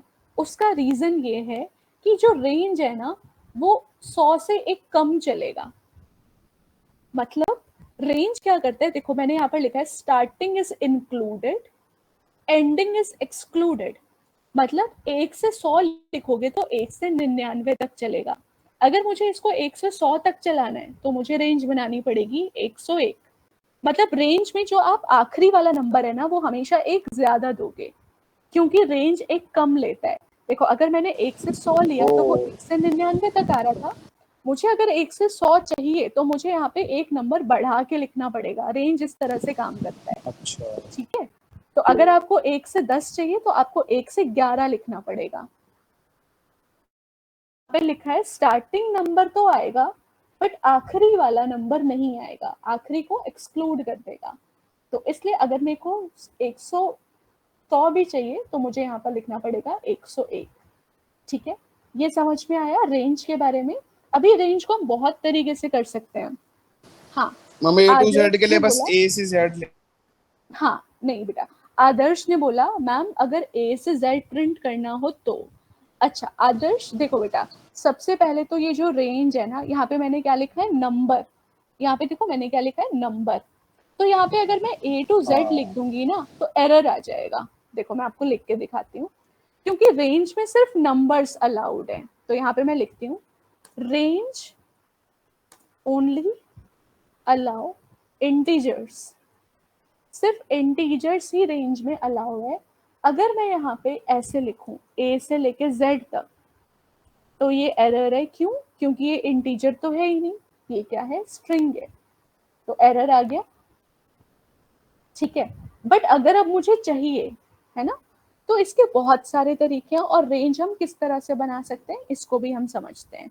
तो बेटा आप लोगों ने क्या बोला, +1 नहीं कर सकते? हाँ दक्ष बिल्कुल +1 भी लिख सकते हैं। ठीक है, आप वहां पे +1 भी लिख दोगे बेटा तो भी वर्क करेगा। ठीक है दक्ष, ये भी सही है। तो अब आदर्श ने बोला कि ए से Z तक प्रिंट करना हो तो क्या करेंगे। तो अभी हमने देख लिया कि जैसे हमने A से Z तक की रेंज बनाई एरर आ गया। क्यों? क्योंकि इट एक्सेप्ट्स ओनली इंटीजर। तो अब हमको क्या करना पड़ेगा, तो आप सबने इसके बारे में सुना है, एस्काई कोड के बारे में। ये देखो एस्काई कोड के बारे में सुना है, जिन लोगों ने एक्सेल पढ़ा है उन लोगों ने कहीं ना कहीं इसको यूज किया होगा। एस्काई कोड, एस्काई वैल्यू सुना है, इसके बारे में क्या होता है ये? मैम ये तो नहीं पढ़ा है। अच्छा मैं बता देती हूँ। आप कंप्यूटर में, हाँ आप कंप्यूटर में अच्छा वो एक करते हो है ना, तो कंप्यूटर इसको 65 समझता है, क्योंकि कंप्यूटर सिर्फ 0 1 समझता है। कंप्यूटर को नहीं पता कि भाई क्या है ए, क्या है बी, क्या है सी। तो एक ही वैल्यू होती है 65, फिर 65 0 और 1 में कन्वर्ट होता है, तब कंप्यूटर को समझ में आता है अच्छा आपने ए टाइप किया है। समझ में आया? तो हर कैरेक्टर का ना कोई कोड होता है। मैं आपको यहाँ पे दिखाती हूँ, एस्काई टेबल होती है, एस्काई टेबल। ये आपको याद करने की जरूरत नहीं है, थोड़ा बस A to Z इतना देख लो। ठीक है, तो एस्काई टेबल होती है यहाँ पे सारे कोड गिवन है, ये देखो कैपिटल ए का कोड है, एक सेकंड,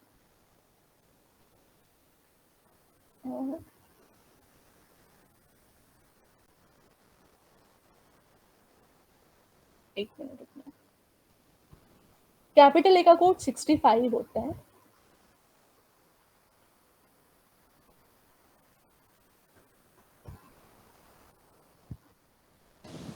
ये आपको जूम करती हूँ मैं, देखो दूसरी इमेज लेती हूँ। बेसिकली एस्काई कोड होता है हर कैरेक्टर का एक प्री डिफाइंड कोड होता है, जैसे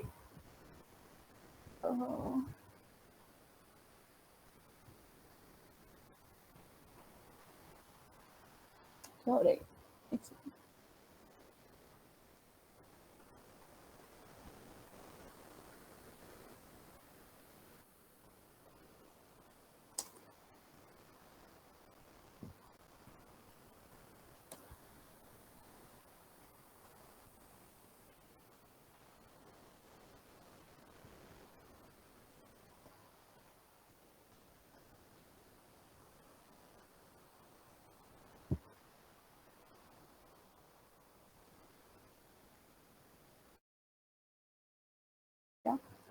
ये जैसे कैरेक्टर ए है, इसके साइड में ये डेसिमल कोड दिख रहा है 65, बी का कोड होता है 66, सी का कोड होता है 67, डी का कोड होता है 68। इस तरीके से कैपिटल के लिए अलग कोड है और स्मॉल अगर हमें प्रिंट करना है उसके लिए अलग कोड है। ये जो ब्लू कलर से हाईलाइटेड है ना, ये एस्काई कोड है। तो स्मॉल ए का कोड है 97, ठीक है। तो हम यहाँ पे ना एस्काई कोड का इस्तेमाल करेंगे। तो जैसे मान लो मुझे यहाँ पर ए से जेड तक प्रिंट करना है, तो ए का कोड होता है 65, जेड का कोड होता है 90, ठीक है। तो मैं यहाँ ऐसे लिखूंगी। अच्छा मैम, ये एक्सेल में हमारे में रो होता था, रो। अच्छा, तो अगर हम यहाँ पर 65 लिखेंगे और 90 है तो यहाँ पे 91 लिखना पड़ेगा, है ना।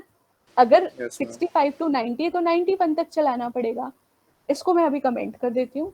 बट अब ये बात आती है कि कंप्यूटर को कैसे समझ में आएगा कि आप एस्काई की बात कर रहे हो या आप इंटीजर की बात कर रहे हो। नहीं, इसको क्या पता कि मैं 65 कोड लेना चाहती हूँ या मैं 65 नंबर डालना चाहती हूँ। तो बाय डिफॉल्ट इसने समझा कि मैं 65 से 90 तक के नंबर्स लेना चाहती हूँ, क्योंकि मैंने इसको बताया ही नहीं कि मैं इसका एस्काई कोड लेना चाहती हूँ। तो मैं यहाँ पर लिखूंगी इस तरीके से। यहाँ पे ये एक फंक्शन होता है बेटा, ठीक है। इसका मतलब क्या होता है मैं आपको समझाती हूँ, ठीक है। एक सेकंड, ब्रैकेट्स की गड़बड़ होती है, CHR है शायद, सॉरी CHR है, CHR का मतलब होता है कैरेक्टर कोड पे चलेगा, ठीक है। इसका मतलब CHR ऑफ 65 प्रिंट कराओगे आप तो आउटपुट आएगा कैपिटल ए। फिर CHR ऑफ 66 प्रिंट करोगे आप, उसका आउटपुट आएगा बी। मैं भी आपको करके दिखाती हूँ। तो ये देखो, बस इसके आगे हमें CHR लिखना है। एक मिनट रुकना। str object can not be interpreted as integer.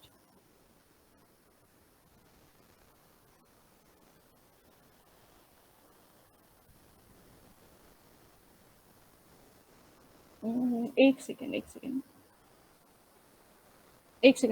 जैसे कि मान लो x की वैल्यू 65 है और मैं प्रिंट करूं CHR ऑफ x, ठीक है। चला के देखते हैं इसको, तो आ गया, आउटपुट में आ गया a। तो इसका मतलब अगर मेरे को किसी भी मैम इंटीजर वो तो को बड़ा वाला ही एस्काई आया, बट कोड, हाँ तो बेटा मैंने बड़ा वाला ही तो डाला है। अभी मैंने एक डाला है, अभी मैंने इसको रेंज में अप्लाई नहीं किया, है ना। अब मैं यहाँ पर अगर 66 डाल दूंगी तब क्या आ जाएगा, b आया। तो इसका मतलब मेरा ये सही है कि मुझको CHR से मेरे पास अल्फाबेट्स आ जाएंगे। अब हमें यहाँ पर लेकर आना है, ठीक है। तो हम यहाँ पर ले सकते हैं, बट मुझे यहाँ पर अगर एक सेकंड रुकना, x is equals to list range, अगर मैं यहाँ पर लिखूँ ORD ऑफ a से लेके ORD ऑफ सेट, और अब मैं इसको अगर प्रिंट करूँ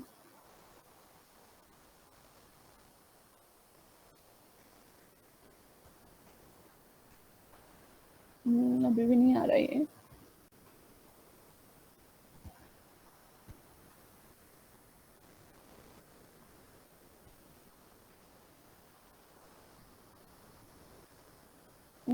एक सेकेंड बस।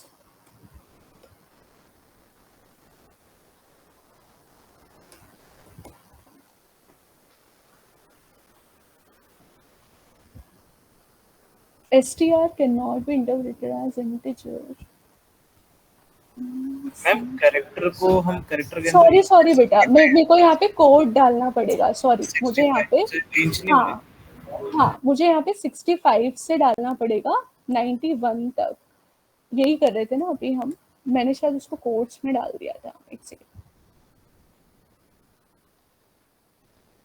हाँ नहीं आ रहा ये। एक सेकेंड रुकना, एक सेकेंड बस। इनको मैं ना अलग से प्रिंट करके देखती हूँ कि इसका आउटपुट क्या आ रहा है।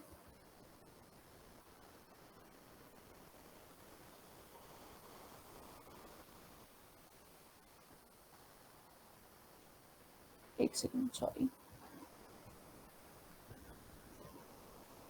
हाँ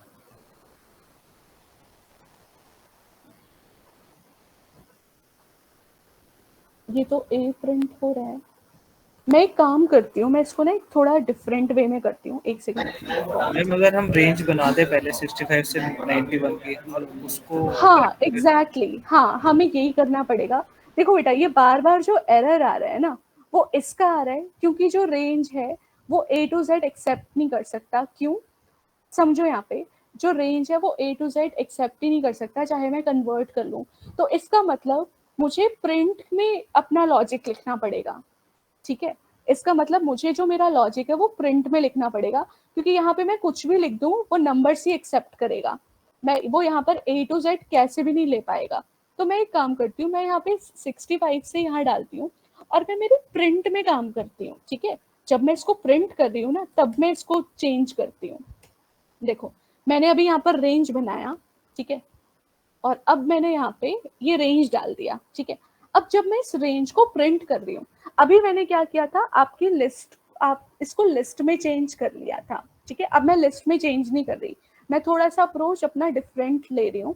देखो यहाँ पे अगर मैं यहाँ पर, अगर मेरे को लाइन बाय लाइन प्रिंट करना है, मैंने यहाँ पे लिस्ट नहीं ली, मैं अगर इसको लाइन बाय लाइन प्रिंट करना चाहती हूँ ना तो मैं इस तरह से लिखूंगी। देखो ध्यान से, for I in X print आई।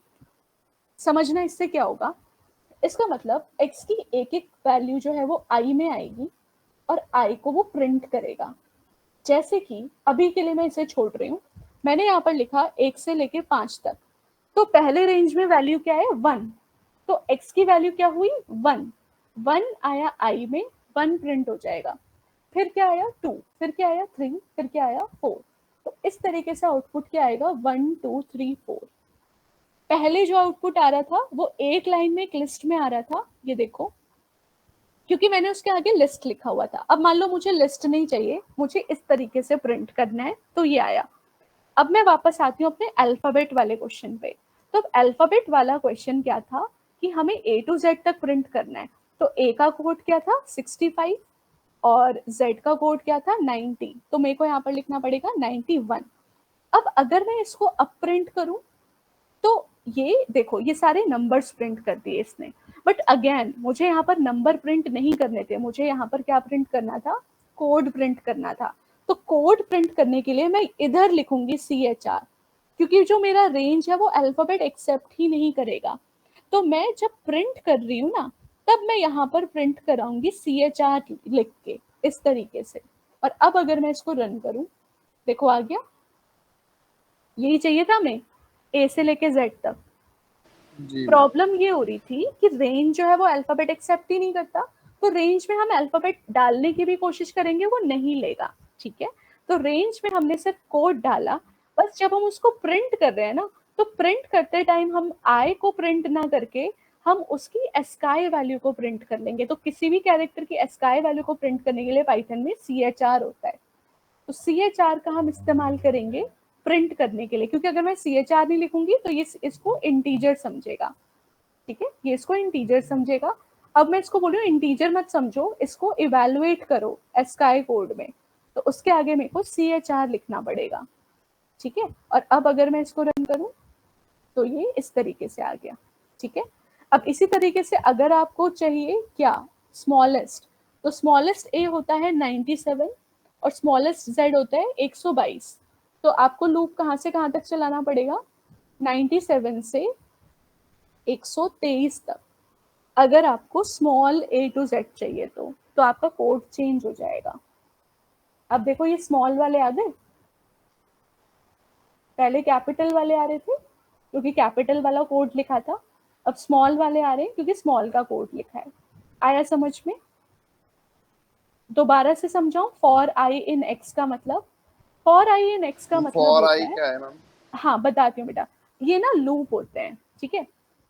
एक सेकंड, व्हाट टू जॉइन,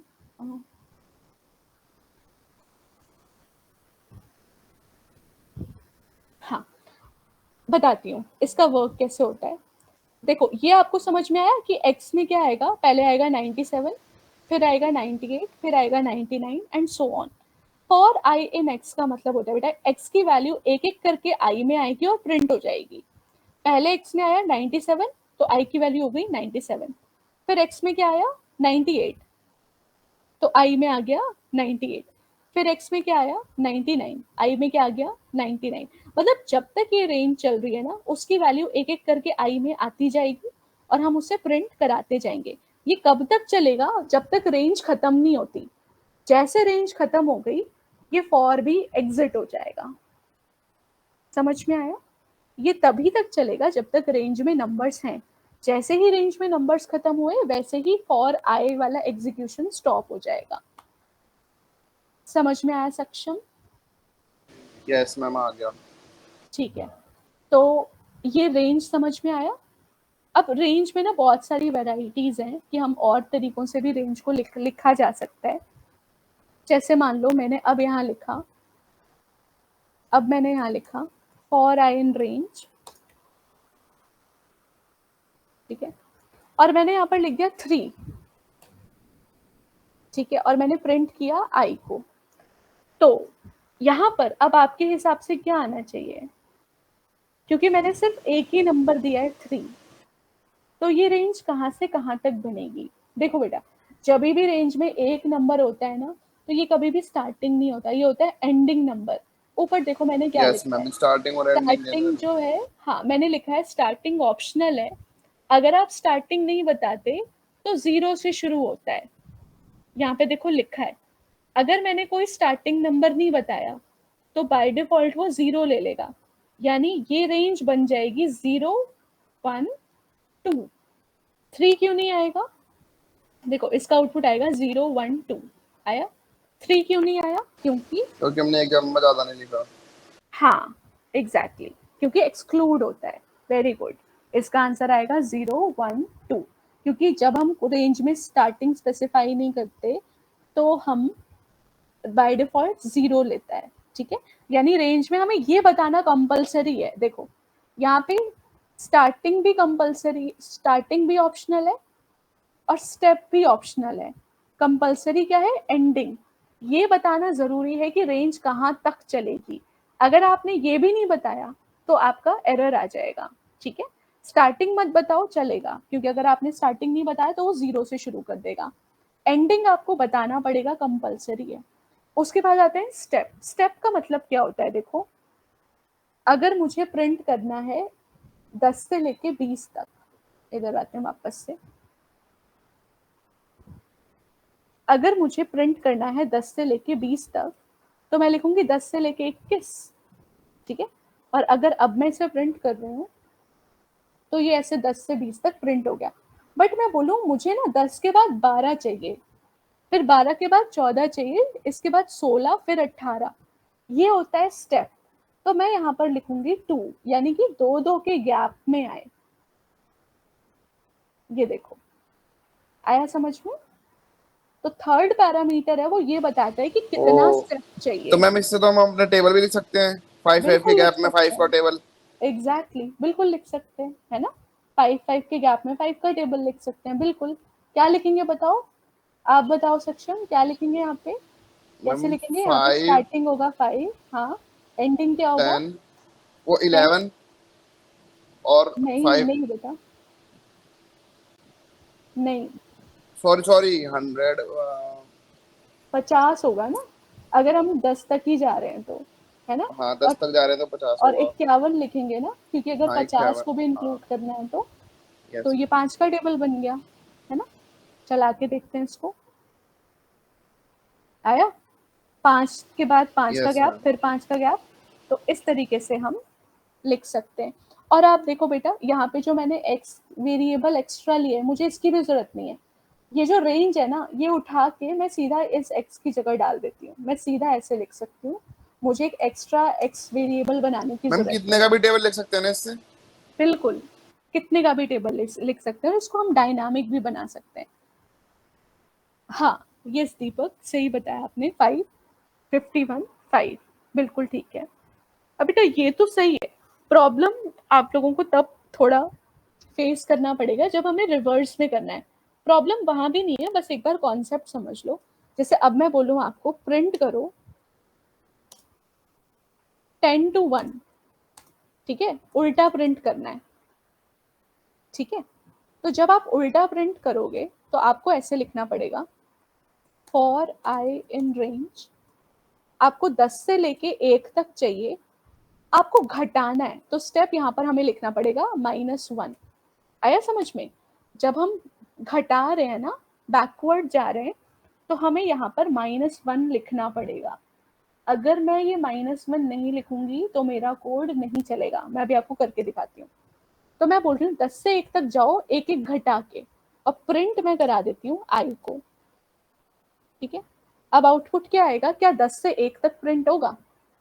नहीं, 10 से 2 तक प्रिंट हुआ। क्यों? ओ क्योंकि एक एक्सक्लूड होता है ना। तो क्या लिखूं अब यहाँ पे कि 1 भी आ जाए? ऐसा क्या लिखूं इसमें कि 1 भी आ जाए? अभी तक क्या चल रहा है? 10 से 2 तक आ रहा है। 0 0 हाँ, गुड, 0 लिखना पड़ेगा ना, तभी वो 10 to 1 आएगा। आया समझ में? अब अगर मैं यहाँ पर -2 लिख दूं, अब क्या आउटपुट आएगा? 2 2 के गैप में आएगा, 2 2 माइनस करके। यानी 10 के बाद 8, 8 के बाद 6, इस तरीके से, यस मैम। ठीक है, इजी। तो रेंज हम इन तरीकों से लिख सकते हैं, हम फॉरवर्ड भी रेंज बना सकते हैं, हम बैकवर्ड की भी रेंज बना सकते हैं, ठीक है। तो अब आप एक क्वेश्चन है 0, हाँ ठीक है, बिल्कुल सही है। तो रेंज समझ में आ गया सबको, रेंज इस तरीके से वर्क करता है। तो हम फॉरवर्ड भी यूज कर सकते हैं, हम बैकवर्ड स्टेप भी यूज कर सकते हैं। अब मैं आपको ना एक क्वेश्चन दे रही हूँ, उसका आउटपुट मुझे बताना।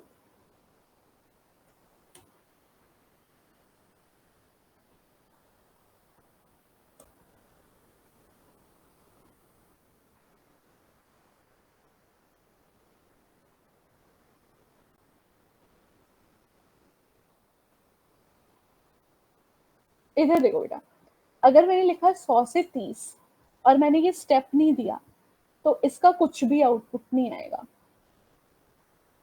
देखो, कुछ आउटपुट नहीं आया। उसका रीजन क्या है कि 100 से 30 हम बैकवर्ड जा रहे हैं, तो जब हम बैकवर्ड जा रहे हैं ना, तो हमें नेगेटिव स्टेप देना कंपलसरी है, ठीक है। अगर आप बैकवर्ड जा रहे हो और आपने नेगेटिव स्टेप नहीं दिया, तो आपका कोड नहीं चलेगा, ठीक है। तो अब मैंने -1 दिया, अब मेरा ये कोड चल रहा है, ठीक है। अब मैं आती हूँ यहाँ पे, मैं यहाँ पर लिख देती हूँ -10। इस कोड का आउटपुट बताओ फटाफट, क्या आएगा? चैट पे टाइप करो, चैट पे टाइप करो इस कोड का आउटपुट।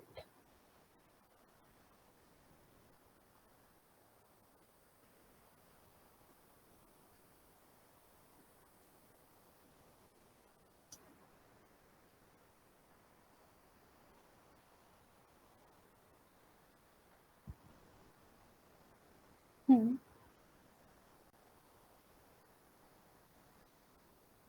हम्म, ठीक है, बिल्कुल सही है। 30 नहीं आएगा, ठीक है, क्योंकि 30 जो है वो एक्सक्लूडेड है। ये हमें समझ में आ गया, ठीक है। और इसको समझने के बाद हमें लूप भी समझ में आ गया, ठीक है। अच्छा, लूप का मतलब क्या होता है? कोई काम हमें बार बार करना है तो हम उसको अवॉइड करते हैं। फॉर एग्जाम्पल, अगर मैं बोलूं कि मुझे ना सक्षम नाम प्रिंट करना है 10 बार, ठीक है, मुझे सक्षम नाम प्रिंट करना है 10 बार, ठीक है, प्रिंट सक्षम 10 टाइम्स, ठीक है। तो या तो मैं 10 प्रिंट स्टेटमेंट्स लिखूं, है ना, 10 प्रिंट स्टेटमेंट्स लिखूं, या तो मैं लूप, ये जो मैंने अभी सीखा रेंज, कि 10 बार रेंज चले, या तो मैं इसका इस्तेमाल करूं। तो मैं एक काम करती हूँ, मैं बोलती हूँ कि भाई फॉर आई इन रेंज, ठीक है, अगर मेरे को 10 तक रेंज चाहिए तो मैं बोलूंगी 1 से 11, है ना। 1 से 11 मतलब कितनी बार ये चल रहा है? 10 बार। एक बार 1 के लिए, Yes. एक बार 2 के लिए, एक बार 3 के लिए, 10 बार। और मैं यहाँ पे नंबर प्रिंट नहीं करना चाहती, मैं यहाँ पे एक सक्षम प्रिंट करना चाहती हूँ, तो बस मैं इतना लिख दूंगी। इससे अभी मैं कमेंट कर देती हूँ। तो ये जितनी बार रेंज चलेगा, यानी ये जितनी बार इस रेंज में वैल्यू आएगी, उतनी उतनी बार ये सक्षम प्रिंट कर देगा। देखो आ गया, ठीक है। तो जरूरी नहीं कि हम नंबर्स ही प्रिंट करें, हम उतनी बार कोई काम करना है तो हम वो भी काम परफॉर्म कर सकते हैं। देखो जैसे मैं यहाँ पे नंबर प्रिंट नहीं कर रही, बट मैं एक काम को 10 बार करना चाहती हूँ, तो उसके लिए भी मैं यहाँ पे रेंज का इस्तेमाल कर सकती हूँ, ठीक है, कि पहले 10 तक की रेंज बना दो, तो आप जो भी काम करोगे वो 10 बार अपने आप हो जाएगा, चाहे आप प्रिंट कर रहे हो, चाहे आप इनपुट ले रहे हो, कुछ भी है, वो 10 बार प्रिंट हो जाएगा, ठीक है। ये समझ में आया सबको? ये वाला कोड आया कि हम कोई भी टास्क को मल्टीपल टाइम कैसे परफॉर्म कर सकते हैं। जरूरी नहीं कि हमें सीक्वेंस ही बनाना है, हम किसी भी टास्क को मल्टीपल टाइम भी परफॉर्म करा सकते हैं, उसको हम बोलते हैं लूप, ठीक है। इसी को लूप बोला जाता है, ठीक है। लूप कुछ नहीं होता, लूप होता है जब आपको एक काम बार बार करना है, तब हम लूप का इस्तेमाल करते हैं। और पाइथन में ना 2 तरह के लूप होते हैं। तो देखो, एक फॉर हमने पढ़ लिया, फॉर लूप ऐसे ही चलता है, ठीक है। अगर मैं यहाँ पर बोलूं 2, अब सक्षम कितनी बार प्रिंट होएगा? अब इस केस में सक्षम 2 कितनी बार के प्रिंट गैप होगा? में, यानी कि कितनी बार? यानी कि कितनी बार? 5 बार, है ना। 5 बार, 5 बार, यस हाँ, मैम। अभी अंकर कह रहे हैं 6 टाइम्स, 6 टाइम्स होगा क्या? एक बार चेक कर लेते हैं। 5 टाइम है बेटा, ठीक है, 5 टाइम्स होगा रेंज के हिसाब से। Okay, yes. अब आते हैं हम पाइथन में, पहला लूप हमने सीख लिया फॉर, फॉर को इस तरह से इस्तेमाल किया जाता है।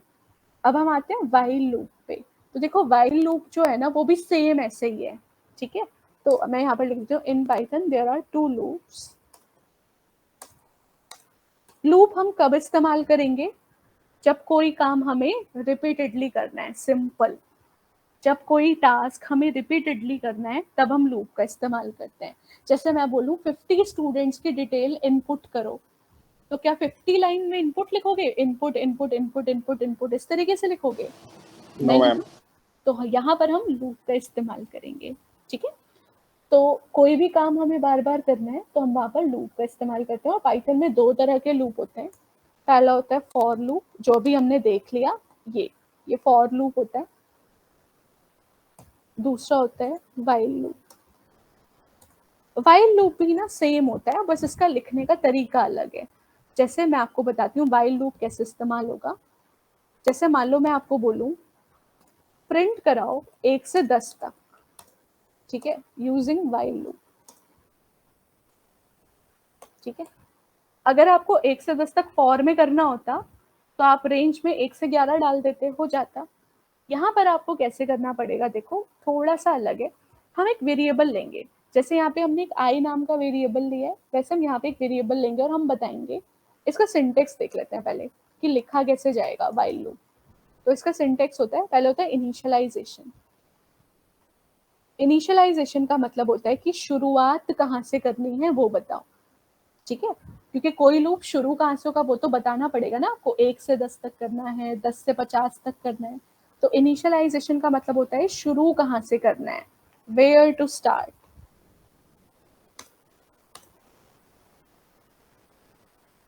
ठीक है। उसके बाद वाइल में हम डालते हैं कंडीशन या एक्सप्रेशन कहाँ तक करना है, ठीक है। ये है वेयर, ये है एंडिंग कंडीशन, मतलब कब तक काम करते जाना है,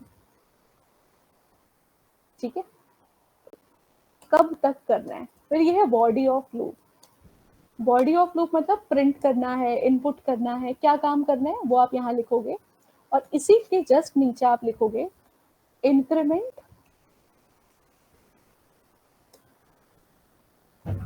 या डिक्रीमेंट, या फिर आप इसे बोल सकते हो लूप अपडेशन। लूप अपडेशन का मतलब क्या हुआ, जैसे यहाँ पे लूप 2-2 के गैप में बढ़ रहा है, तो यहाँ पे 2 का गैप है, यहाँ पे लूप 10-10 के गैप में घट रहा है ना, यहाँ पे 2-2 के गैप में घट रहा है, यहाँ पे 5-5 के गैप में बढ़ रहा है, तो इसी को बोला जाता है लूप अपडेशन, ठीक है। तो अब अगर मान लो कि हमें क्या करना है, 1 से 10 तक प्रिंट करना है, इसको ऊपर करते हैं, तो ये वाला सिंटेक्स हमें इस्तेमाल करना है। पहला बोल रहा है कि आप ये बताओ शुरू कहाँ से करना है, तो मुझे शुरू करना है 1 से, तो मैंने लिखा i = 1, सिंपल। फिर ये बोल रहा है ये बताओ वाइल में कि कहाँ तक जाना है, मतलब आप लूप कब तक चलाना चाहते हो, तो मैं बोल रही हूँ जब तक i की वैल्यू 10 से कम है तब तक चलाओ, यानी जब तक i की वैल्यू 10 से छोटी है, 10 से छोटी और 10 से इक्वल है तब तक चलाओ। वाइल मतलब जब तक ये वैल्यू, ये कंडीशन ट्रू है तब तक काम करते जाओ। क्या काम करना है, मान लो कुछ प्रिंट करना है, प्रिंट करना है हेलो मान लो, या चलो आई की वैल्यू भी प्रिंट करनी है, ठीक है, प्रिंट करना है आई की वैल्यू, ठीक है, बस इतना। तो बॉडी में मैंने क्या लिखा, प्रिंट। अब ये आई हुआ 1, देखो ये ऐसे चलेगा, ये आई हुआ 1, क्या 1 छोटा है 10 से, क्या 1 लेस है 10 से, हाँ ट्रू हो जाएगा। Yes. तो वाइल जब भी ट्रू होगा तो उसके अंदर मैंने जो भी लिखा होगा वो रन करेगा, तो आउटपुट आ जाएगा 1, क्योंकि आई की वैल्यू क्या है 1। बट अब आपको आई को बढ़ाना भी तो है, अब आई 1 से 2 भी तो होना चाहिए, फिर 2 से 3 भी होना चाहिए, तो यहाँ पर आपको लिखना पड़ेगा आई में 1 बढ़ा दो, आई में 1 बढ़ा दो, अब आई हो जाएगा 2। अब वापस से ऊपर जाएगा, देखो जहाँ पे मेरा कर्सर जा रहा है ना ये ऐसे चलेगा, मैं यहाँ पे एक छोटा सा नंबर लेती हूँ, 3 लेती हूँ अभी समझाने के लिए। पहले हुआ 1, क्या 1 छोटा है 3 से, हाँ, तो जब भी वाइल में ट्रू आता है तो वाइल चलेगा। क्या 1 छोटा है 3 से, हाँ, तो प्रिंट हो जाएगा 1, और अब 1 क्या हो जाएगा 2, क्योंकि मैंने बोला अब आई में 1 जोड़ दो, तो 1 में 1 जोड़ेंगे तो आउटपुट क्या आ जाएगा 2। अब इसके बाद वापस से वाइल पे जाएगा, वापस से, जब तक ये फॉल्स नहीं मिलता ना वाइल को तब तक ये पीछा नहीं छोड़ता। तो अब आई में क्या आया 2, तो 2 क्या छोटा है 3 से, हाँ, दोबारा से अब आई की वैल्यू प्रिंट हो जाएगी 2। अब ये 2 को क्या बना देगा, 3 बना देगा। अब ये वापस से ऊपर गया, क्या 3 लेस दैन इक्वल टू 3 है, यस, लेस नहीं है बट इक्वल है, फिर से इसे ट्रू मिल गया। फिर आया 3 को इसने प्रिंट किया और अब आई को इसने कर दिया 4, क्या 4 छोटा है 3 से, फॉल्स, तो जैसे वॉल्स मिला वैसे वाइल से एग्जिट हो जाएगा। तो अब इसका आउटपुट आएगा 1 2 3। आया समझ में? तो जी जब मैम। तक वाइल में फॉल्स नहीं आता तब तक वो चलता ही जाएगा, चलता ही जाएगा। और अब मैं यहाँ पे वापस से 10 लिख दूं, तो अब ये 1 से लेके 10 तक प्रिंट कर देगा, ठीक है। और अब अगर मैं ये चाहती हूँ कि ये मेरा 2-2 के गैप में करे, जैसे 1 के बाद 3, तो मैं यहाँ पे +2 लिख दूंगी, ठीक है, तो 2-2 के गैप में आ जाएगा, है ना, 1 में 2 जोड़ा 3, 3 में 2 जोड़ा 5, इस तरीके से काम करेगा। ये वाला सिंटेक्स समझ में आया, वाइल वाला? जी वाइल मैम। का, हाँ, ठीक है। तो स्टूडेंट्स चैट पे टाइप करो अगर आपको समझ में आ गया तो। इसके बाद मैं आपको एक क्वेश्चन दे रही हूँ वाइल का, वो मेरे को करके दिखाओ अभी। पहले बताओ ये वाइल का आ गया, ठीक है। ये सिंटेक्स बस आपको याद रखना है, जैसे जैसे आप करते जाओगे वैसे वैसे आता जाएगा। अब मेरा क्वेश्चन है, आप 10 से 1 तक प्रिंट करने का कोड लिखो, 10 to 1 प्रिंट करो वाइल से, ठीक है। ये क्वेश्चन है, इसका जवाब दो मेरे को चैट पे। अब मुझे 10 से 1 उल्टा प्रिंट करना है वाइल का इस्तेमाल करके, ठीक है, मैं वेट कर रही हूँ, आप सब आंसर्स मुझे चैट पे टाइप करके बताओ क्या आएगा। मैम 10 से क्या? 10 से 1 तक प्रिंट करना है वाइल का इस्तेमाल करके। उल्टा, अभी ये 1 से 10 हो रहा है ना, अब उल्टा करना है, 10 से 1 करना है।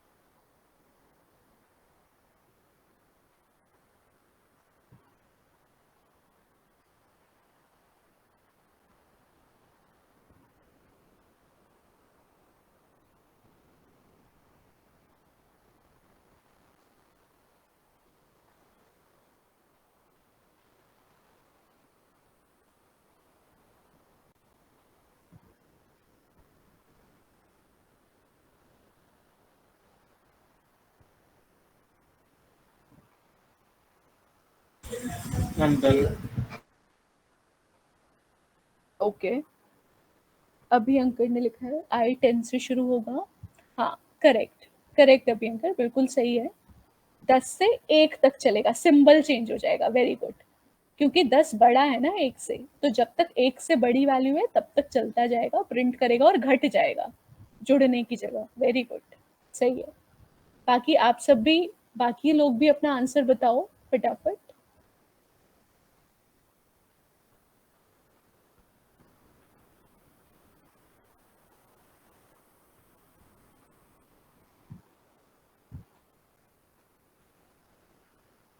I equal to 10 while this, yes दीपक बिल्कुल सही है। हाँ दानिश, आपका भी करेक्ट आंसर है, बिल्कुल गुड।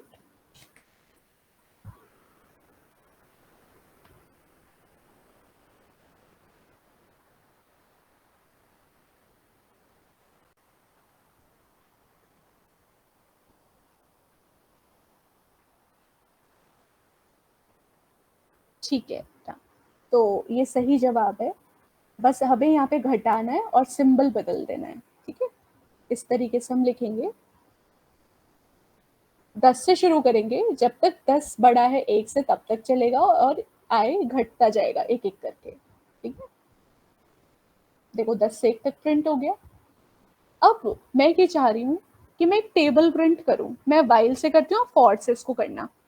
मैं चाहती हूँ प्रिंट मैं करूँ table of a number, but वो नंबर जो है मेरा वो यूजर इनपुट है, मतलब मैं यूजर जो भी नंबर डाले उसका टेबल प्रिंट हो जाए। तो मैं यहाँ पे लिखूंगी प्रिंट एंटर अ नंबर, और मैं इसे नम नाम के वेरिएबल में इनपुट डाल, ठीक है। मैं इसे वाइल से कर रही हूँ, आप इसे फॉर से करना। तो टेबल जो है वो तो इनफाइनाइट है बेटा, है ना, क्योंकि नंबर्स तो इनफाइनाइट है, तो मुझे बताना पड़ेगा। ये वाला घर पे आएंगे, ये वाला हो जाएगा। अच्छा, मैं बस एक एक बता रही हूँ बेटा, है ना, ये मैं वाइल से ही बता रही हूँ, फॉर से आप लोग करना। और उसके अलावा भी मैं अभी बहुत सारे क्वेश्चंस दूंगी आप लोगों को ना, शेयर करूंगी, तो प्रैक्टिस के लिए वो हम करेंगे, ठीक है। मैं बस एक रेफरेंस के लिए बता रही हूँ। तो अब हम टेबल 1 से लेके 10 तक प्रिंट करेंगे, क्योंकि टेबल्स इनफाइनाइट है ना, और प्रिंट करा देंगे उस नंबर को इस आई से, सिंपल। तो अगर 5 आपने डाला तो 5 इंटू 1, फिर 5 इंटू 2, फिर 5 इंटू 3, इस तरह से ये प्रिंट हो जाएगा और आई में एक जोड़ देंगे, दैट्स इट, ठीक है। कोई भी नंबर में अगर डालूंगी उसका टेबल आ जाएगा। कुछ नहीं किया, बस मल्टीप्लीकेशन किया है, 1 से 10 तक नंबर लिए और उससे मल्टीप्लाई किया, तो ये हो जाएगा 6 इंटू 1, फिर हो मैम ये जाएगा हम 6 इंटू 2। हाँ, इसको फॉर से आपको करना है, ठीक है। मैम ये फॉर लूप से भी निकाल सकते हैं ना, मतलब ऐसा बिल्कुल जरूरी तो नहीं ना वाइल लगाना है। नहीं, तो फॉर से आपको करना है, ठीक है, ये आपका होमवर्क है। तो अभी आपके पास 2 होमवर्क है, एक तो इसको फॉर से करना है और एक मैंने इफ एल्स वाला जो क्वेश्चन दिया था यहाँ पे इस वाली फाइल के अंदर लिखा है। ये वाले 2 काम तो करने ही करने हैं आपको। इसके अलावा अभी मैं एक फाइल आपको शेयर करूंगी, उस फाइल के भी जितने क्वेश्चन हैं वो आपको करने हैं, ठीक है। मैम हम आई ही वेरिएबल क्यों लेते हैं? गामिनी हम कोई भी वेरिएबल ले सकते हैं, बट आई जो है ना वो मोस्टली हर बुक्स में, हर पीडीएफ में गिवन है। मतलब मोस्टली लोग आई लेते हैं, बट अगर आप आई की जगह कुछ और भी ले रहे हो तो ये वर्क करेगा। कन्वेंशन है एक तरीके से, क्योंकि बहुत सारे बुक्स में आई ही यूज होता है, तो हम लोग को वही आदत पड़ी हुई है आई यूज करने की। बट अगर आप यहाँ पे कुछ और भी लिख दोगे तो ये वर्क करेगा। ठीक है, हाँ ओके। ठीक है स्टूडेंट्स, तो हम आज की क्लास यही वाइंड अप करते हैं, बाकी हम कल करेंगे। और आज मैं आपको क्वेश्चंस दूंगी, वो आप सॉल्व करके मुझे बताना। ठीक है, okay, bye. Bye, thank you ma'am. Welcome, bye.